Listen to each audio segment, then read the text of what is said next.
أعوذ بالله من الشيطان الرجيم.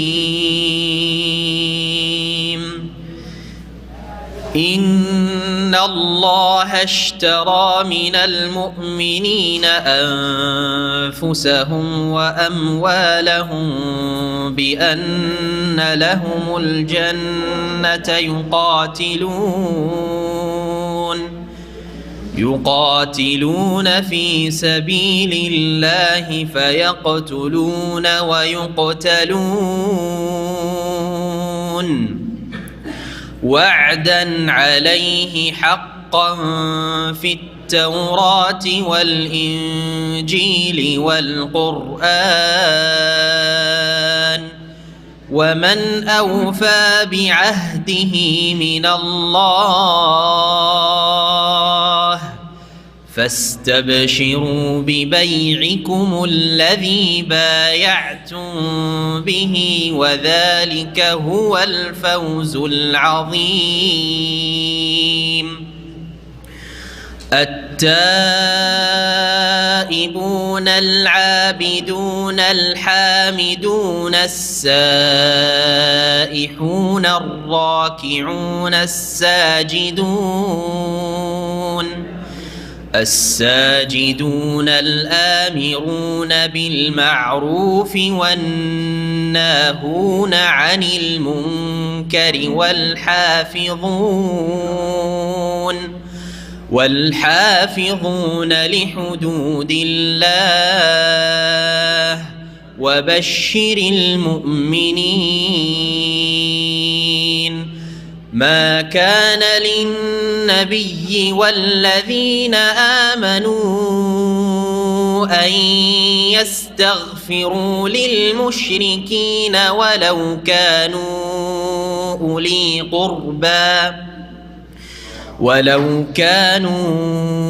أولي قربى من بعد ما تبين لهم أنهم أصحاب الجحيم.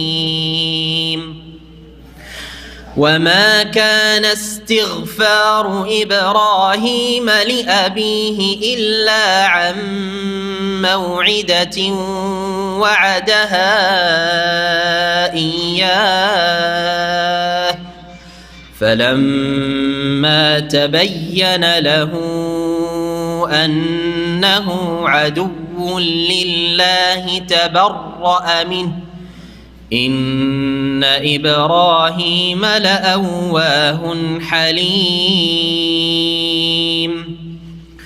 وما كان الله ليضل قوما بعد إذ هداهم حتى يبين لهم ما يتقون إن الله بكل شيء عليم. إن الله له ملك السماوات والأرض يحيي ويميت وما لكم من دون الله من ولي ولا نصير. ورحمة الله وبركاته. إن الحمد لله نحمده ونستعينه ونستغفره ونعوذ بالله من شرور أنفسنا ومن سيئات أعمالنا من يهده الله فلا مضل له ومن يضلل فلا هادي له وأشهد أن لا إله إلا الله وحده لا شريك له وأشهد أن محمدا عبده ورسوله صلى الله تعالى عليه وعلى آله وصحبه وسلم تسليما كثيرا. أما بعد فقد قال الإمام البخاري رحمه الله تعالى: باب المعاصي من أمر الجاهلية ولا يكفر صاحبها بارتكابها إلا بالشرك لقول النبي صلى الله عليه وسلم: إنك امرؤ فيك جاهلية. وقال الله عز وجل: إن الله لا يغفر أن يشرك به ويغفر ما دون ذلك لمن يشاء। মহান আল্লাহর সমস্ত প্রশংসা যে আল্লাহ রাব্বুল আলামিন আমাদেরকে সৃষ্টি করেছেন তার একমাত্র ইবাদত বندگির জন্য।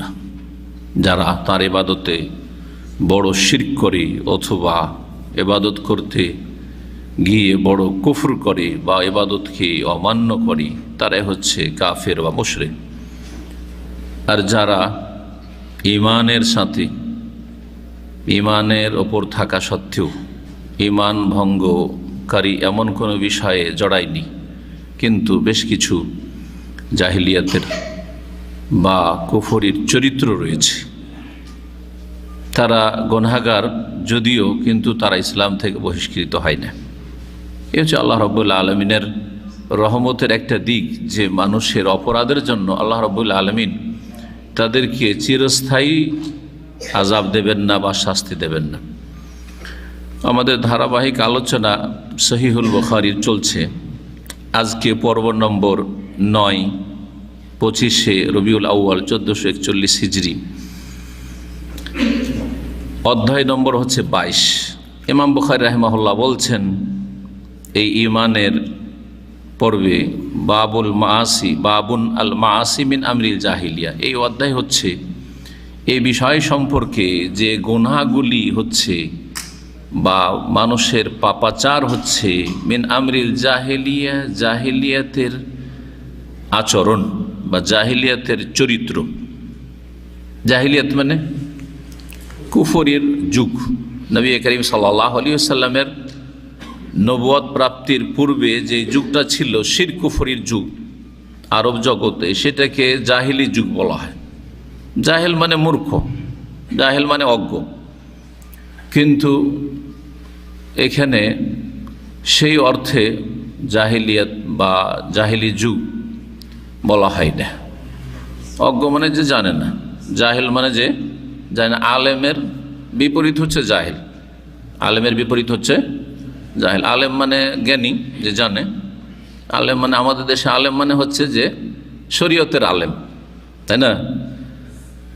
আর জাহেল হচ্ছে আমাদের দেশের গাল। এটা আমাদের দেশাচার ভাষা, এটা আসলে আরবি ভাষা নয়। কিন্তু আরবি ভাষায় হাজা আলেমন মানে এ হচ্ছে ওয়াকিফ আলী, জানে, যে কোনো বিষয় জানে, যে কোনো বিষয় দিন দুনিয়া যে জানে সে হচ্ছে আলেম। এই জন্য আরবি ভাষায় সায়েন্টিস্টকে কিন্তু আলেম বলা হয়। বৈজ্ঞানিককে আরবি ভাষায় কি বলা হয়? আলেম বলা হয়। বহু বচন ওলামা, যেমন আমরা আলেম ওলামা মানে শরীয়তের আলেমদেরকে আলেম ওলামা বলি, আরবি ভাষায় বৈজ্ঞানিকদেরকে কি বলা হয়? ওলামা বলা হয়। ওলামা খবরা খবির থেকে এই ভাষাগুলি ব্যবহার করা হয়। তো কিছু কিছু ভাষা আছে আমাদের দেশে গিয়ে গাল হয়ে গেছে, কিন্তু আসলে গাল না। যদি কাউকে জাহেল বলেন তো তার মানে একটা গাল দিয়ে দিলেন তাকে, তাই না? কিন্তু আসলে গাল না। জাহেল মানে যে কোনো একটা জিনিস জানে না, যে জিনিসটা জানেন না সেই ক্ষেত্রে আপনি জাহেল।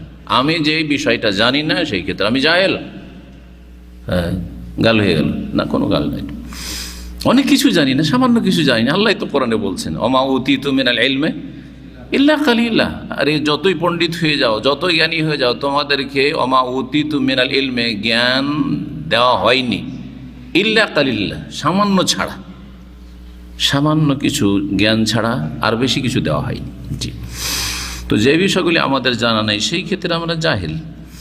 আর শরীয়তের ভাষায়, কোরআন হাদিসের ভাষায় জাহিলিয়াত বলা হয় জি, যাদের আল্লাহর সাথে পরিচিতি নেই। হ্যাঁ, ওই যুগের লোকদেরকে বা ওই যুগটাকে জাহিলি যুগ বলা হয়েছে। তো আরব মুশরিকদের যে যুগটা ছিল প্রায় 300 বছরের, রাসূলুল্লাহ সাল্লাল্লাহু আলাইহি সাল্লামের নবুয়ত প্রাপ্তির আগে 300 বছর, শুধু 300 বছর, এটা ছিল আরবদের জাহিলি যুগ। কারণ এই 300 বছর শিরিক চলেছে আরব জগতে, আর মক্কায় আর কাবার চারিদিকে। ধীরে ধীরে 300 বছর পিছিয়ে চলে যান ইতিহাসের পাতায়, নবী করিম সাল্লাল্লাহু আলাইহি সাল্লামের জন্মের 300 বছর আগে তো কোনো শিরক ছিল না। সকলেই দিনে ইব্রাহিমের ওপর ছিল মক্কার লোকেরা। তারা তৌহিদবাদী ছিল, এক আল্লাহর ইবাদত বন্দেগী করত। এই জন্য তাদের মধ্যে অনেক ভালো কাজ থেকে গেছিল। শিরকের ধর্ম পালন করলেও অনেক ভালো কাজ করত, কারণ এই ভালো কাজগুলি ইব্রাহিম আলাইহিস সালামের শিক্ষা, ইসমাইল আলাইহিস সালামের শিক্ষা। যেমন তারা হজ করত, ওমরা করত, তওয়াফ করত, মেহমান অতিথি মক্কায় কেউ আসলে পরিচিত হোক আর অপরিচিত হোক তাদের আপ্যায়ন করতো। আমরা তো পরিচিত মেহমান ছাড়া কাউকে এক দানা খেতে দেবো না, আপনারা কেউ খাওয়াবেন না। কিন্তু কারণ আমাদের দেশি মেহমান, দেশি ভাষায় মেহমানকে নিজের বংশের, আর না হয় শ্বশুর বংশের, হ্যাঁ বোঝা গেছে, আর না হইলে আপনার ছেলে মেয়ের কোনো রিলেশন আছে, এক কথাই যাদের সাথে রিলেশন আছে, কোনো একটা রিলেশন আছে তারাই মেহমান। আর বন্ধু বান্ধব আরেকটা মহল হচ্ছে বন্ধু বান্ধব, তাদের সাথে খাতির আছে, দুনিয়ার স্বার্থ আপনার জড়িত আর ওর স্বার্থ আপনার সাথে জড়িত, সুতরাং খাওয়াইবেন। তাছাড়া অপরিচিত একটা লোক যদি এখানে আসে কেউ জিজ্ঞাসা করবেন না যে একটি লোকের চিনি না, খাওয়াইতে হয়। বিশেষ করে শহরের লোক আরও বেশি, গ্রামে তো হয়তো গেলে একটু আপ্যায়ন হবে। কিন্তু আরব মুশরিকরা এত বড় শিরক কুফরি করা সত্ত্বেও পরিচিত হোক অপরিচিত হোক, যেখানকারই লোক হোক, বাইরের লোক এসেছে আমাদের দইফ মেহমান, সুতরাং এই অতিথির আপ্যায়ন করতে হবে, যত্ন করতে হবে, থাকার জায়গা দিতে হবে, খাওয়ার জায়গা দিতে হবে। আজকাল থাকার জায়গা দেওয়ার দরকার নেই, কারণ মানুষের কাছে পয়সা আছে, হ্যাঁ হোটেল আছে, জি, আর থাকার জায়গা দিলে বিপদও আছে, ঠিক না? অনেক ক্ষেত্রে বিপদও আছে, সবার ক্ষেত্রে না হইলেও। কিন্তু যদি প্রয়োজন হয় থাকার জায়গা দেওয়ার আর খাওয়ার ব্যবস্থা দেওয়ার, তো দিতে হবে। এটা হচ্ছে শরীয়তের বিধান। এই ভালো চরিত্রগুলো জাহিলিয়াতের যুগে ছিল, ভালো কাজ ছিল, অনেক ভালো কিছু ছিল। তারপরও যে যুগটাকে জাহিলি যুগ বলা হয়েছে, কেন? আল্লাহর সাথে সঠিক পরিচিতি ছিল না। আল্লাহকে চিনতে হবে তার তৌহিদের মাধ্যমে, আল্লাহ আহাদ, আল্লাহ একক না। আল্লাহকে তারা তুলনা করেছিল একজন রাজার সাথে বা একজন রাষ্ট্রপ্রধানের সাথে, রাষ্ট্রপতি প্রধানমন্ত্রীর সাথে। তার বিভিন্ন দফতর আছে, আর সেই দফতরের এক একজন করে মালিক আছে, যাদেরকে মিনিস্টার মন্ত্রী বলা হয়, তাদেরকে ভাগযোগ করে সব দিয়ে দিয়েছে, বিভিন্ন দফতর দিয়ে দিয়েছে। ঠিক তেমনি আল্লাহ রাব্বুল আলামিন তার দফতরগুলি নাকি সবাইকে, লাতকে, উজ্জাকে, মানাতকে, হোবালকে, সবকে ভাগযোগ করে দিয়ে দিয়েছে। সুতরাং আল্লাহর সাথে তাদের কোনো পরিচয় ছিল না, আল্লাহ সম্পর্কে সঠিক জ্ঞান ছিল না, সেই জন্য তারা ছিল জাহেল। আর সেই যুগটা হচ্ছে জাহিলি যুগ। জি, সেই যুগটা ছিল কি? জাহিলি যুগ। জি। আর তার সাথে ওলামারা আরও বলেছেন যে কেউ যদি মুসলিম জীবনে কোনো পাপ করে, একটা পাপ করলো, তখনকার মতো সে জাহেল। মানে আসাল্লাহ ফাহুয়া জাহিলুন, যে ব্যক্তি আল্লাহর নাফরমানি করলো সে জাহেল। আপনি একটা গুনাহ করলেন, কাবিরা গুনাহ করলেন, গীবত করলেন, মিথ্যা কথা বললেন, চুগলখড়ি করলেন, হ্যাঁ, অথবা কারো বেঈমানি করলেন, আল্লাহর হক নষ্ট করলেন। এই যে ফজরের নামাজ পড়লেন না আপনি, বা ফজরে জামাতে গেলেন না আপনি জাহেল। এই সময় আপনি জাহেল। এই জেহালত, অজ্ঞতা থেকে মুক্তি পাওয়ার তরিকা হচ্ছে, পদ্ধতি হচ্ছে যে আপনি তওবা করে ফিরে আসুন, আগামী তার এরকম কাজ করবেন না। মান আসাল্লাহ ফাহুয়া জাহেলুন। তাহলে জাহেলের যে অর্থগুলি শরীয়তের পরিভাষায়, এগুলি মনে রাখবেন। তো জাহেলি যুগের কাফের মুশরিকদের অনেক খারাপ দিক ছিল, খারাপ আচরণ বা খারাপ চরিত্র ছিল। আল্লাহর হক নষ্ট করার ক্ষেত্রে, মানুষের হক নষ্ট করার ক্ষেত্রে, লড়াই ঝগড়া বিবাদ, গোত্রীয় দ্বন্দ্ব, মারামারি ইত্যাদি বিভিন্ন পাপে জড়িয়ে থাকা, তার মধ্যে সুদ খাওয়া, তার মধ্যে হচ্ছে ব্যভিচারে লিপ্ত থাকা ইত্যাদি, সবগুলি জাহিলি চরিত্র। এগুলি হচ্ছে কি? জাহিলি চরিত্র। তার মধ্যে একটি জাহিলি চরিত্র হচ্ছে জাতীয়তাবাদ, যেটাকে বলা হচ্ছে আজকাল কি জাতীয়তাবাদ। সেটা ভাষার ভিত্তিতে জাতীয়তাবাদ, অথবা ভৌগোলিক কারণে জাতীয়তাবাদ, হ্যাঁ, যেটা হচ্ছে ন্যাশনালিজম। জি হ্যাঁ, জাতীয়তাবাদ। এই জাতীয়তাবাদ হচ্ছে কুফর। আর কুফর সেটা বড় কুফর হোক অথবা ছোট কুফর, কারো ক্ষেত্রে বড় কুফরই সেটা হবে, কারো ক্ষেত্রে ছোট কুফরই হবে। সেগুলি জাহিলিয়াতের আচরণ বা জাহিলিয়াতের চরিত্র। এই হাদিসে বা এই অধ্যায়ে এই বিষয়টি আসবে। যে কোনো গুনাহ মানুষ করলে সেটা জাহিলি কাজ, মূর্খতার কাজ, জাহিলি চরিত্র, জাহিলি যুগের চরিত্র, কাফেরদের চরিত্র, নবী সাল্লাল্লাহু আলাইহি ওয়াসাল্লামের আবির্ভাবের আগের। সুতরাং মানুষকে যদি জাহিলি চরিত্র থেকে মুক্ত হইতে হয়, তাহলে পাপ মুক্ত হইতে হবে। বলছেন ইমাম বুখারী রাহিমাহুল্লাহ, আল মাআসি মিন আমরিল জাহিলিয়া। এই অধ্যায় হচ্ছে যে গুনাহ সমূহ হচ্ছে জাহিলিয়াতের চরিত্রের অন্তর্ভুক্ত। তবে কেউ গুনাহ করলে ওয়ালা ইউকাফফারু সাহিবুহা, গুনাহগারকে কাফের বলে আখ্যায়িত করা যাবে না। গুনাহগারকে, পাপীকে কাফের বলে আখ্যায়িত করা যাবে না।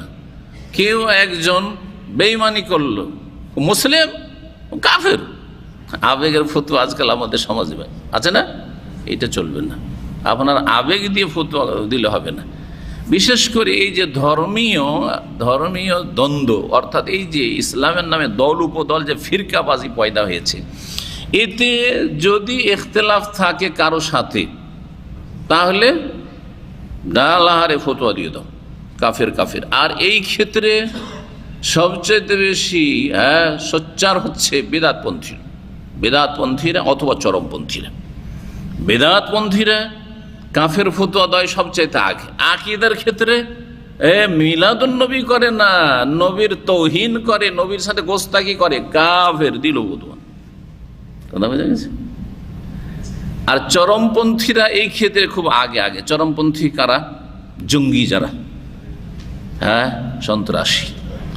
আজকাল আলেম সমাজ মুনাফিক হয়ে গেছে, কাফের হয়ে গেছে, তাগুতের গোলাম হয়ে গেছে, তাগুতের পাঁচাটা গোলাম। এরা জিহাদের ফতোয়া দেয় না, এত মুসলিমরা মার খাচ্ছে, সুতরাং আলেমরাও কাফের, শাসকও কাফের। আউযুবিল্লাহ। কার ফতোয়া এগুলো? জঙ্গিদের ফতোয়া এগুলো, জঙ্গিদের পৃষ্ঠপোষকদের ফতোয়া। মুসলিম শাসকদেরকে বিভিন্ন পাপের কারণে তাদেরকে তাগুত সরকার বলে, যারা ধর্মের নামে রাজনীতি করছে তাদের, এরা হচ্ছে চরমপন্থী। এরা জঙ্গিবাদকে ইন্ধন যোগাচ্ছে, এদের বই পুস্তক জঙ্গিবাদকে ইন্ধন যোগাচ্ছে। জি, এরা চরমপন্থী বানিয়ে দিচ্ছে, বাড়াবাড়ি করছে। ইমাম বুখারী রাহমাতুল্লাহ এই খারেজি চরমপন্থীদের, নব্য খারেজি, বর্তমান যুগের খারেজি যারা চরমপন্থী, আর প্রাচীন যুগের যারা চরমপন্থী খারেজি ছিল, আলী রাদিয়াল্লাহু তাআলা আনহুর জামানায়, আলী রাদিয়াল্লাহু তাআলা, মুআবিয়া, আমর ইবনে আস, সবাই কাফের। সেই যুগের শাসন ক্ষমতায় আলী রাদিয়াল্লাহু তাআলা আনহু ছিলেন, আর আনুগত্য না করে আর এক শাসন ক্ষমতায় মুআবিয়া রাদিয়াল্লাহু তাআলা আনহু ছিলেন, আমর ইবনে আস রাদিয়াল্লাহু তাআলা আনহু মিসরের গভর্নর ছিলেন। সুতরাং এই তিনজনের ক্ষেত্রে বিশেষ করে খারেজিদের ফতোয়া ছিল যে এরা তিনজনে কি হয়ে গেছে? কাফের হয়ে গেছে। সিফিনের যুদ্ধের পরে এই খারেজি জন্মালো, প্রাচীন যুগের খারেজি ইসলামের ইতিহাসে। খারেজিরা ফতোয়া দিল যে এই যে বড় যে তিনটা নেতা আছে, তিনজন কি হয়েছে? কাফের হয়ে গেছে। জি, কি জন্য? আল্লাহ বলছে ইনিল হুকম। দেখেন, কোরআনের আয়াত সবাই পড়ে, কিন্তু অপব্যাখ্যা করতে গিয়ে পথভ্রষ্ট হয়। জি, বেদাতীদের কাছে কোরআন আয়াত নাই এমন কথা নেই, আছে, কিন্তু অপব্যাখ্যা, ভুল ব্যাখ্যা করে, কানাকে হাইকোর্ট দেখায়। ইনিল হুকম ইল্লা লিল্লাহ। আল্লাহ বলছে বিচার হুকুম হবে কার? আল্লাহর হুকুম চলবে। তো মাঝখানে এরা সালিস মানলো কেন? তৃতীয় পক্ষকে কেন ফায়সালা করার জন্য দিল? তো সালিস মানবে না তো বিচার করতে আল্লাহ স্বয়ং আসবেন নাকি? আল্লাহর কিতাব দিয়ে, কোরআন দিয়ে বিচার করতে হবে, কিন্তু কোরআন দিয়ে বিচার করার জন্য তৃতীয় পক্ষ লাগবে না? বাদী আর বিবাদী দুইজনে ঝগড়া করেছেন, আপনাদের দ্বন্দ্ব হয়েছে, যেই নিয়ে দ্বন্দ্ব হোক, আদালতের আশ্রয় নিয়েছেন, তৃতীয় পক্ষ সালিস হচ্ছে আদালত। সামাজিক ক্ষেত্রে আমার সামাজিক বিচারকে আমাদের দেশে কি বলা হয়? বিচার সালিস বলা হয়। সালিস তো আরবি শব্দ, সালাসাতুন থেকে সালিস মানে তৃতীয়। আপনি আর একজন ঝগড়া করছেন, প্রথম আর দ্বিতীয়, বাদী বিবাদী, আর তৃতীয় হচ্ছে যে মাঝখানে দাঁড়িয়ে বলে, এই ঠান্ডা হ, ঝগড়া বন্ধ কর, মারামারি বন্ধ কর, কার হক আছে আমরা দেখি করে দিচ্ছি। যারা এই কাজটা করবে সেটা সরকার হোক, সরকার প্রতিনিধি আদালত হোক, অথবা সামাজিক বিচার হোক, এটা হচ্ছে কি সালিস তো লাগবে। সালিস ছাড়া বিচার কি করে হবে? সালিস ছাড়া সমস্যার সমাধান, দ্বন্দ্বের সমাধান কি করে হবে? কিন্তু এই মূর্খরা, খারিজিরা মূর্খ হয়, যারা চরমপন্থী না, তারা আবেগ দিয়ে কাজ নেয়, বিবেক দিয়ে কাজ নেয় না, আবেগী হয়। আর যুবকরা বেশি আবেগী, যার কাছে যত এলেম কম সে তত বেশি আবেগী। তাদের অবস্থা হচ্ছে খড়ের আগুনের মতো। আর যারা একটু বয়স্ক হয়েছে, দূরদর্শিতা আছে, তারা কোরআন হাদিসের এলম আছে, ভালো আলেম, তারা ঠান্ডা মেজাজে বিবেক দিয়ে কাজ নেই, যে পরিস্থিতির অবস্থাটা কেমন, অবস্থা বুঝে ব্যবস্থা নিতে হবে। অবস্থা বুঝে এই সময় এই রকম কথাতে লাভ আছে না লস আছে মুসলিম উম্মার বা ইসলামের। তো বলছিলাম, আসল বিষয়ের দিকে ফিরে আসি কথা লম্বা না করে, যে গুনাহ করলে মানুষের মধ্যে কাফেরদের চরিত্র চলে আসে। কাফেরদের মেলা কুফরি চরিত্র বা বিভিন্ন পাপের চরিত্র রয়েছে, সেগুলি চলে আসে। কিন্তু ওয়ালা ইউকাফারু সাহিবুহা, গুনাহগারকে কাফের বলা যাবে না, গুনাহগারকে কাফের বলা যাবে না। একটা লোককে ফজরের নামাজে দেখেননি আজকে জামাতে, ফতোয়া দিয়ে দিলেন আরে মুসলিম নাকি, মসজিদেই দেখি না, আবার কিসের মুসলিম, চলবে না? ফতোয়া দেওয়া যাবে, এই চলবে না। বেরতেকাবেহা, কোন গুনাহে লিপ্ত হওয়ার কারণে, ওয়ালা ইউকাফারু সাহিবুহা বেরতেকাবেহা, কোন গুনাহে লিপ্ত হওয়ার কারণে গুনাহগারকে কাফের বলা যাবে না, ইল্লা বিশিরকে, তবে শিরকে লিপ্ত হইলে, তবে শিরকে লিপ্ত হলে। শিরকে লিপ্ত হওয়া মানে আল্লাহর সাথে শরীক করলো, আল্লাহর রুবুবিয়তে কাজে শিরক করলো, অথবা আল্লাহর ইবাদতে শিরক করলো, বা আল্লাহর আসমা সিফাত নাম গুণাবলীতে শিরক করলো। যেমন একজন লোক দুর্গার সামনে, প্রতিমার সামনে সেজদা করলো, আর একজন লোক মাজারে দরগায় সেজদা করলো। বড় শিরক না ছোট শিরক? শিরক দুই প্রকার, বড় শিরক এবং ছোট শিরক। আর প্রত্যেকটা শিরকের আবার দুই ভাগ, প্রকাশ্য শিরক আর গোপনীয় শিরক। এটা হচ্ছে সূক্ষ্ম ভাগ, সূক্ষ্ম তাকসিম। আর কেউ কেউ ভাগ করতে গিয়ে বলেছেন যে শিরক তিন প্রকার, বড় শিরক, শিরকে আকবর, শিরকে আসগার আর শিরকে খাফি। তো এইভাবে করলে একটু বুঝতে খাইটা অসুবিধা, কারণ বড় শিরকও প্রকাশ্য আছে আর গোপনীয় আছে, আর ছোট শিরকও প্রকাশ্য আছে আর গোপনীয় আছে। এজন্য এই ভাগটা বেশি সূক্ষ্ম। জি, তো বড় শিরক করলে কি হয়ে যায়? কাফের বলা যেতে পারে, কিন্তু পাপের কারণে, যে কোনো রকমের পাপ হোক না কেন, কাউকে কাফের বলা যাবে না। কে একজন খুন করেছে, ও মুসলমান নাকি? ও মুসলিম হলে খুন করতে পারে? কাফের। ব্যভিচারে লিপ্ত হয়েছে, যেমন আবেগে অনেক, ও কি মানুষ নাকি? মানুষ নাকি যাই বলে, মানুষ না পশু, এটা বলেন পশুর মতো, সেই জন্য মানুষ নাই, সে পশু বল। কিন্তু আপনি কাফের বলার অধিকার রাখেন। কাফের হচ্ছে শরীয়তি হুকুম, বোঝা গেছে না? শরীয়তের হুকুম। সুতরাং শরীয়তের দলিল ছাড়া, স্পষ্ট দলিল ছাড়া কাউকে কাফের বলা যাবে। যেই ব্যক্তি একবার ইসলামে ঢুকেছে তাকে বের করার আপনার আমার কারো অধিকার নেই, যতক্ষণ পর্যন্ত আল্লাহ না বের করেছে, রাসূলুল্লাহ সাল্লাল্লাহু আলাইহি ওয়াসাল্লাম না বের করেছেন। খুব সহজ কথা মনে রাখবেন, যে একবার ইসলামে প্রবেশ করেছে তাকে বের করার অধিকার আমার আপনার কারণে, যতক্ষণ পর্যন্ত আল্লাহ স্বয়ং না বের করেছেন, মানে স্পষ্ট কোনো দলিল আল কোরআনে না আছে বা সহি হাদিসে না আছে, এবং যেসব ওজোর হইতে পারে, অজুহাত হইতে পারে কাফের না হওয়ার, সেগুলি যেন আপনার সামনে খেয়ালে থাকে।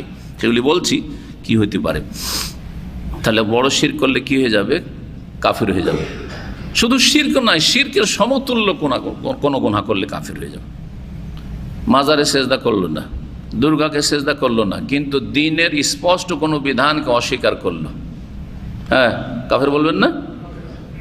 আমি নামাজে বিশ্বাসী না, আমি কোরবানিতে, নামাজ তো 5 ওয়াক্ত সালাত তো ফরজ, আর সবচেয়ে গুরুত্বপূর্ণ ফরজ মুসলিম জীবনে, কিন্তু আমি কোরবানি বিশ্বাস করি না, বুঝেছে? আমি উমরা বিশ্বাস করি না, আমি হেজাব টেজাব এইসব মানি না, পর্দা মানি না, তাহলে কাফের। কারণ এটা শরীয়তের স্পষ্ট বিধান। জি, মা ওলেমা মিনা দ্বীন বিদ-দারুরা, যেটা দ্বীনের স্পষ্ট বিষয়, যেটা জানার ক্ষেত্রে কোনো অস্পষ্টতা নেই কোরআন সুন্নাহর আলোকে, সেটা যদি কেউ অস্বীকার করে তাহলে সে হচ্ছে কাফের। তাহলে একজন লোক দ্বীনের একটি বিধান অস্বীকার করলেও কাফের, আর বড় শিরক করলেও কাফের, আর যদি নাস্তিক হয়, আল্লাহর অস্তিত্বকে অস্বীকার করে, তবুও কাফের। কথা বোঝা গেছে না? জি হ্যাঁ। এই জন্য এখানে শিরক মানে শিরক এবং তার সমতুল্য কোনো গুনাহে কেউ লিপ্ত হলে। কেউ যদি 5 ওয়াক্ত সালাত না পড়ে, তাহলে যদিও ওলামাদের পরে দ্বিমত হয়েছে, ইখতিলাফ হয়েছে, সে বড় কাফের না ছোট কাফের, কিন্তু সাহাবায়ে কেরামদের মাঝে কোনো ইখতিলাফ ছিল না। সাহাবায়ে কেরামদের ইজমা ছিল, তিরমিজিতে হাদিস রয়েছে, কানু লা ইয়ারাউনা শাইআম মিনাল আমালি তারকু কুফরুন গায়রা সলাহ। সুতরাং সঠিক মতে একজন লোক নামাজ মোটেই পড়ে না, অস্বীকার করে না, পড়ছি, সময় আছে পড়বো, কিন্তু নামাজ পড়ে না একবারে, আর আরেকজন লোক মাজারে সিজদা করে, বলবো দুজনই সমান, দুজনেই সমান। ভালো করে মনে রাখেন। সুতরাং বেনামাজি হবেন না, বেনামাজি হবেন অন্তত ওয়ালা তামুতুন্না ইল্লা ওয়া আনতুম মুসলিমুন, কমপক্ষে মুসলিম হয়ে মৃত্যুবরণের চেষ্টা করে। মুসলিমে মৃত্যুবরণ, মুসলিম যদি ফাসেক হয় তবু একদিন মুক্তির আশা আছে, নাজাতের সম্ভাবনা আছে। তো গুনাহগারকে গুনাহে লিপ্ত হওয়ার কারণে কাফের বলা যাবে না যতক্ষণ পর্যন্ত বড় শিরকে লিপ্ত না হয়েছে বা তার সমতুল্য গুনাহে লিপ্ত না হয়েছে। এই অধ্যায় দিয়ে উদ্দেশ্য কি ইমাম বুখারী রাহিমাহুল্লাহ, এতক্ষণ তো ব্যাখ্যাই করলাম অধ্যায়ের উদ্দেশ্য হচ্ছে চরমপন্থী খারেজিদের খণ্ডন করা, চরমপন্থী খারেজিদের খণ্ডন করা। দেখেন, কাউকে কাফের বললে শুধু তাতেই সীমিত থাকেন, এটা একটা জেনেন। একজন মুসলিমকে কাফের বলল, কাফের বললে কি কাফের হবে? যদি সে আল্লাহর কাছে কাফের না থাকে তো সারা দুনিয়া যদি আমরা কেউ কাফের বলি কাফের হবে? কাফের হবে না। তাহলে কি হবে? হাদিসে কি আছে? যেই ব্যক্তি কাফের না অথচ তাকে কাফের বলা হলো, তাহলে এই কুফরির ফতোয়া তার ওপর ফিরে যাবে যে কাউকে কাফের বলল। ইল্লা হারা আলাইহি ইল্লা রাজা ইলাইহি, তার দিকে ফিরে যাবে, সে কাফের হয়ে যাবে। এ হচ্ছে হাদিস। তাহলে ক্ষতি তার যে ফতোয়াবাজি করলো। কথা বোঝা গেছে না? কিন্তু কাফের বলার পরিণতিটা শোনেন, এখানে থেমে থাকে না। যখন কাউকে কাফের বলে আখ্যায়িত করা হয় অথচ সে কাফের নয়, তার মানে তার রক্তকে সে মুরতাদ হয়ে গেল। তার কাছে মুসলিম ছিল, কাফের হয়েছে, তার মানে তার নাম এমনি অমুসলিম কাফের মতো না, সে মুরতাদ কাফের, মানে ইসলাম থেকে বহিষ্কৃত মুরতাদ কাফের, ইসলাম বিমুখ। যখন ইসলাম বিমুখ, তাহলে সেই ফতোয়া দেনেওয়ালা মনে করে যে তার রক্ত হালাল হয়ে গেছে। তার রক্ত কি হয়ে গেছে? হালাল হয়ে গেছে। এই রহস্য লুকিয়ে আছে, যার ফলে যারা মুসলিম সরকারগুলিকে, মুসলিম শাসক গোষ্ঠীকে তাদের বিভিন্ন পাপের কারণে তাগুত বলে, কাফের বলে, তার মানে এখানেই ফতোয়া সীমিত থাকে না। তখন কি হয়ে যায়? তাদের কাছে তাদের রক্ত হালাল হয়ে যায়, জানমাল হালাল হয়ে যায়, তাদের দেশের অফিস আদালত ভাঙচুর করা আর অগ্নিসংযোগ করা হালাল হয়ে যায়, সব হালাল হয়ে গেল তাদের কাছে। কথা বোঝা গেছে? যখন একজন আলেমকেও মুনাফিক, ও জিহাদের কথা বলে না, ও মুনাফিক, তার মানে সে আলেমের রক্ত কি করলো?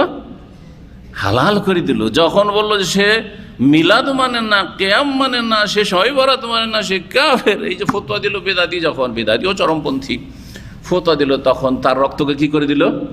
হালাল করে দিল। তার ইজ্জত আবরুকে হালাল করে দিল, তার ধন সম্পদকে হালাল করে নিল। জি হ্যাঁ, এখানে ঠিক আছে। এই জন্য খারেজি চরমপন্থী যারা চরমপন্থা অবলম্বন করে, তাকফিরি যারা কুফরির ফতোয়া দিয়ে থাকে মুসলিমদের ওপর, যে কোনো স্তরের মুসলিমদের ওপর পাপের কারণে, তারা ইসলাম মুসলিমের জন্য সবচেয়ে বেশি ক্ষতি করেছে। খারেজিদের দ্বারা, চরমপন্থী দ্বারা ইসলামের যত ক্ষতি হয়েছে অন্য কারো দ্বারা এত ক্ষতি হয়নি। কারণ মুসলিমের রক্ত তাদের কাছে হালাল হয়ে যায়, মুসলিমের রক্ত তার কাছে কোনো মূল্য থাকে, মুসলিমদের মান ইজ্জতের কোনো তার কাছে মূল্য থাকে না। জি, আল্লাহ যেন এই চরমপন্থা থেকে মুসলিম ভাইদের বোনদের বেঁচে থাকার তৌফিক দান করেন এবং যারা সেই দিকে চলে গেছে তাদেরকে ফেরার তৌফিক দান করেন। উদ্দেশ্য হচ্ছে খাওয়ারিজ এবং মুতাজিলা। খাওয়ারিজ মুতাজিলার মতামত ঈমান সম্পর্কে বলেছিলাম, মনে আছে কারো? যদি কেউ বলতে পারেন, মনে থাকে, তাহলে হাত উঠান একটু। খারেজিদের মত কি ঈমান সম্পর্কে? একজন লোক গুনাহ করলে তার হুকুম কি খারেজিদের কাছে? একজন লোক মিথ্যা কথা বলেছে, তো খারেজিরা কি বলছে তাকে? সবাই বলবেন, একজন বলবে যে হাত তুলেছে, মরে যাওয়ার পরে চিরস্থায়ী জাহান্নামী। আর দুনিয়ার ইহ জগতে তার নাম মুসলিম নয়, কাফের, তার নাম হচ্ছে কাফের। তাহলে মিথ্যা কথা বলেছে, চুরি করেছে, সে ফাসেক বলে কিছু নেই খারেজিদের কাছে, কি কাফের, দুনিয়ায় কাফের, আর মরে গেলে চিরস্থায়ী জাহান্নামী। মুতাজিলা কি বলছে? সামান্য একটু পার্থক্য আছে। মরে যাওয়ার পরে খারেজিদের সাথে একমত, চিরস্থায়ী জাহান্নামী, ওই ক্ষেত্রে খারেজিদের সাথে একমত। কিন্তু পার্থিব হুকুমের ক্ষেত্রে একটু পার্থক্য আছে। সেটা হচ্ছে যে যেই ব্যক্তি কাবিরা গুনাহ করলো, মিথ্যা বললো, চুগলখড়ি করলো, কারো একটু টাকা পয়সা বেইমানি করে নিল, ধার নিয়ে দিল না, সে কি হয়ে গেল তাদের কাছে, মুতাজিলাদের কাছে? কে বলতে পারেন? সব বলে গেছেন, লাভ কি এত বারবার রিপিট করে? না না, ফাসিক আহলে সুন্নাত, ইসলাম থেকে বেরিয়ে গেল। প্রথম বলতে হবে কি? খারাজ, আমি ইসলাম থেকে বেরিয়ে গেল, ইসলাম থেকে বেরিয়ে গেল। ইসলাম থেকে বেরিয়ে কুফরিতে ঢুকলো, বলছে না কুফরিতে ঢুকলো না। খারিজিরা বলছে ইসলাম থেকে যখন বেরিয়ে গেল তখন কুফরিতে ঢুকে গেল, বলছে ইসলাম থেকে বেরিয়ে গেল কিন্তু কুফরিতে ঢুকলো না। কথা বোঝা গেছে? কুফরিতে ঢুকলো, তাহলে কোথায় থাকলো? ইউসবেতুন আল মানজালা বাইন আল মানজালা, তো বলছে ঈমান আর কুফরির মাঝখানে একটা কি আছে, স্তর আছে, ওইখানে থেকে গেল। লা মুমিন ওয়ালা কাফের, বলছে মুমিন মুসলিমও না আর কাফেরও না, মুসলিমও না আর আর কাফের না। তো এই দুনিয়াতে না হয় মাঝখানে রেখে দিলে, আখেরাতে কোথায় রাখবো? ওখানে তো দুটো জায়গা আছে, জান্নাত আর জাহান্নাম। কোথায় রাখবে বলছে? জাহান্নামে, চিরকাল জাহান্নামে। কথা বুঝতে পেরেছেন? এই খাওয়ারেজ এবং মুতাজিলা দুই ফিরকা যে জন্মেছিল যুগের আবর্তন বিবর্তনে সালাফদের পরে, তাদের খণ্ডন করতে ইমাম বখরি রাহমাতুল্লাহ বলছে তাহলে এই ফিরকাগুলি ছিল খুব আর সোচ্চার ছিল এই ফিরকাগুলি, এই জন্য তাদের রদ করে। যখন যে বাতিল ফিরকাগুলি থাকে আলেম ওলামারা তাদের ক্ষেত্রে খণ্ডন করে। কথা বোঝা গেছে না? তো বলছেন যে শিরক না করলে কেউ গুনার কারণে, গুনায় লিপ্ত হওয়ার কারণে ইসলাম থেকে বহিষ্কৃত হবে না, আর তাকে কাফের বলা যাবে না। দলিল শোনেন। বলছেন লিকাউলিন নবী সাল্লাল্লাহু আলাইহি ওয়াসাল্লাম, কারণ নবী করিম সাল্লাল্লাহু আলাইহি ওয়াসাল্লাম বলেছিলেন আবু যার রাদিয়াল্লাহু তাআলা আনহুকে, ইন্নাকা ইমরিউন, তুমি তো এমন মানুষ, ফিকা জাহিলিয়াতুন, তোমার মধ্যে জাহিলিয়াতের চরিত্র রয়েছে, কুফরির যুগের চরিত্র রয়েছে বা আচরণ রয়েছে। দলিল, তুমি এমন মানুষ, সাহাবীকে বলছেন, হ্যাঁ, যে তুমি এমন মানুষ যে তোমার মধ্যে কি রয়েছে? জাহিলি চরিত্র। কিন্তু জাহিলি চরিত্রের জন্য বলে তুমি মুরতাদ হয়ে গেছে বললেন না, তাও আবার সাহাবী। ওয়াকাল আল্লাহু আযজা ওয়া জাল্লা, দলিল কোরআন কারীম থেকে মহান আল্লাহ বলছেন, ইন্নাল্লাহা লা ইয়াগফিরু আন ইউশরাকা বিহি, তার সাথে যদি শিরক করা হয়, আল্লাহর সাথে যদি শিরক করা হয় তো আল্লাহ ক্ষমা করবেন না। শিরক করা হয় তো ক্ষমা করবেন না, মানে শিরক একবার করে দিলে আর গুনাহ মাফি হবে না? তওবার রাস্তা বন্ধ নাকি? কি একজন খোলা আছে?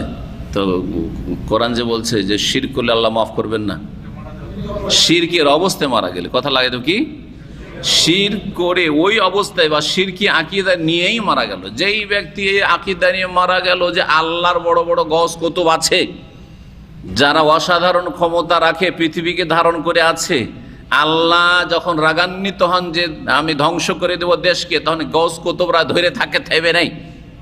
এই আকীদাকে অন্তরে নিয়েই মারা গেল, হ্যাঁ, আল্লাহ কখনো মাফ করবেন না, যতই সে বাহ্যিক পরেশগারি দেখাক না কেন, কিছুই কাজে আসবে না। শিরকের সাথে সমস্ত আমল ধ্বংস হয়ে যাবে। ওয়ালাউ আশরাকু লাহাবিতা আনহুম মা কানু ইয়ামালুন, লাইন আশরাকতা লা ইয়াহবাতান্না আমালু, সমস্ত আমল ধ্বংস হয়ে যাচ্ছে, ডেলি ধ্বংস হয়ে যাচ্ছে, ছাই হয়ে যাচ্ছে তার আমল।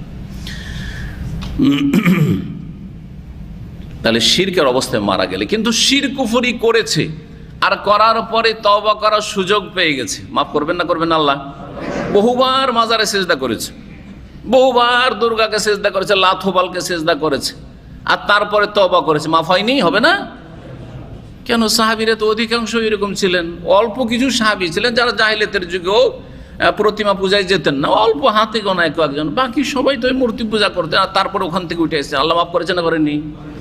জি হ্যাঁ। তাহলে বোঝা গেল যে মানুষের জন্য তওবার রাস্তা এত প্রশস্ত খোলা আছে, যে কোনো অপরাধ করেন না কেন, আর যতই বড় অপরাধ করেন না কেন, ইন্নাল্লাহা ইয়াগফিরু যুনুবা, এখানে দলিলে ওই আয়াত লাগাবেন, কুল ইয়া ইবাদিয়াল্লাযিনা আসরাফু আলা আনফুসিহিম লা তাকনাতু মির রাহমাতিল্লাহ, হে আমার বান্দার, আল্লাহ ঘোষণা করছেন, আসরাফু আলা আনফুসিহিম, যারা সীমা লঙ্ঘন করেছে, নিজের উপর অত্যাচার করেছে, বড় বড় পাপ করেছো, যতই বড় পাপ করে থাকো না কেন, যতই বড় কুফরি শিরক করে থাকে না কেন, লা তাকনাতু মির রাহমাতিল্লাহ, আল্লাহর রহমত থেকে নিরাশ হইও না, আল্লাহর রহমত থেকে নিরাশ হইও না। ইন্নাল্লাহা ইয়াগফিরু যুনুবা জামিআ, নিশ্চয় আল্লাহ সমস্ত গুনাহ মাফ করতে পারেন।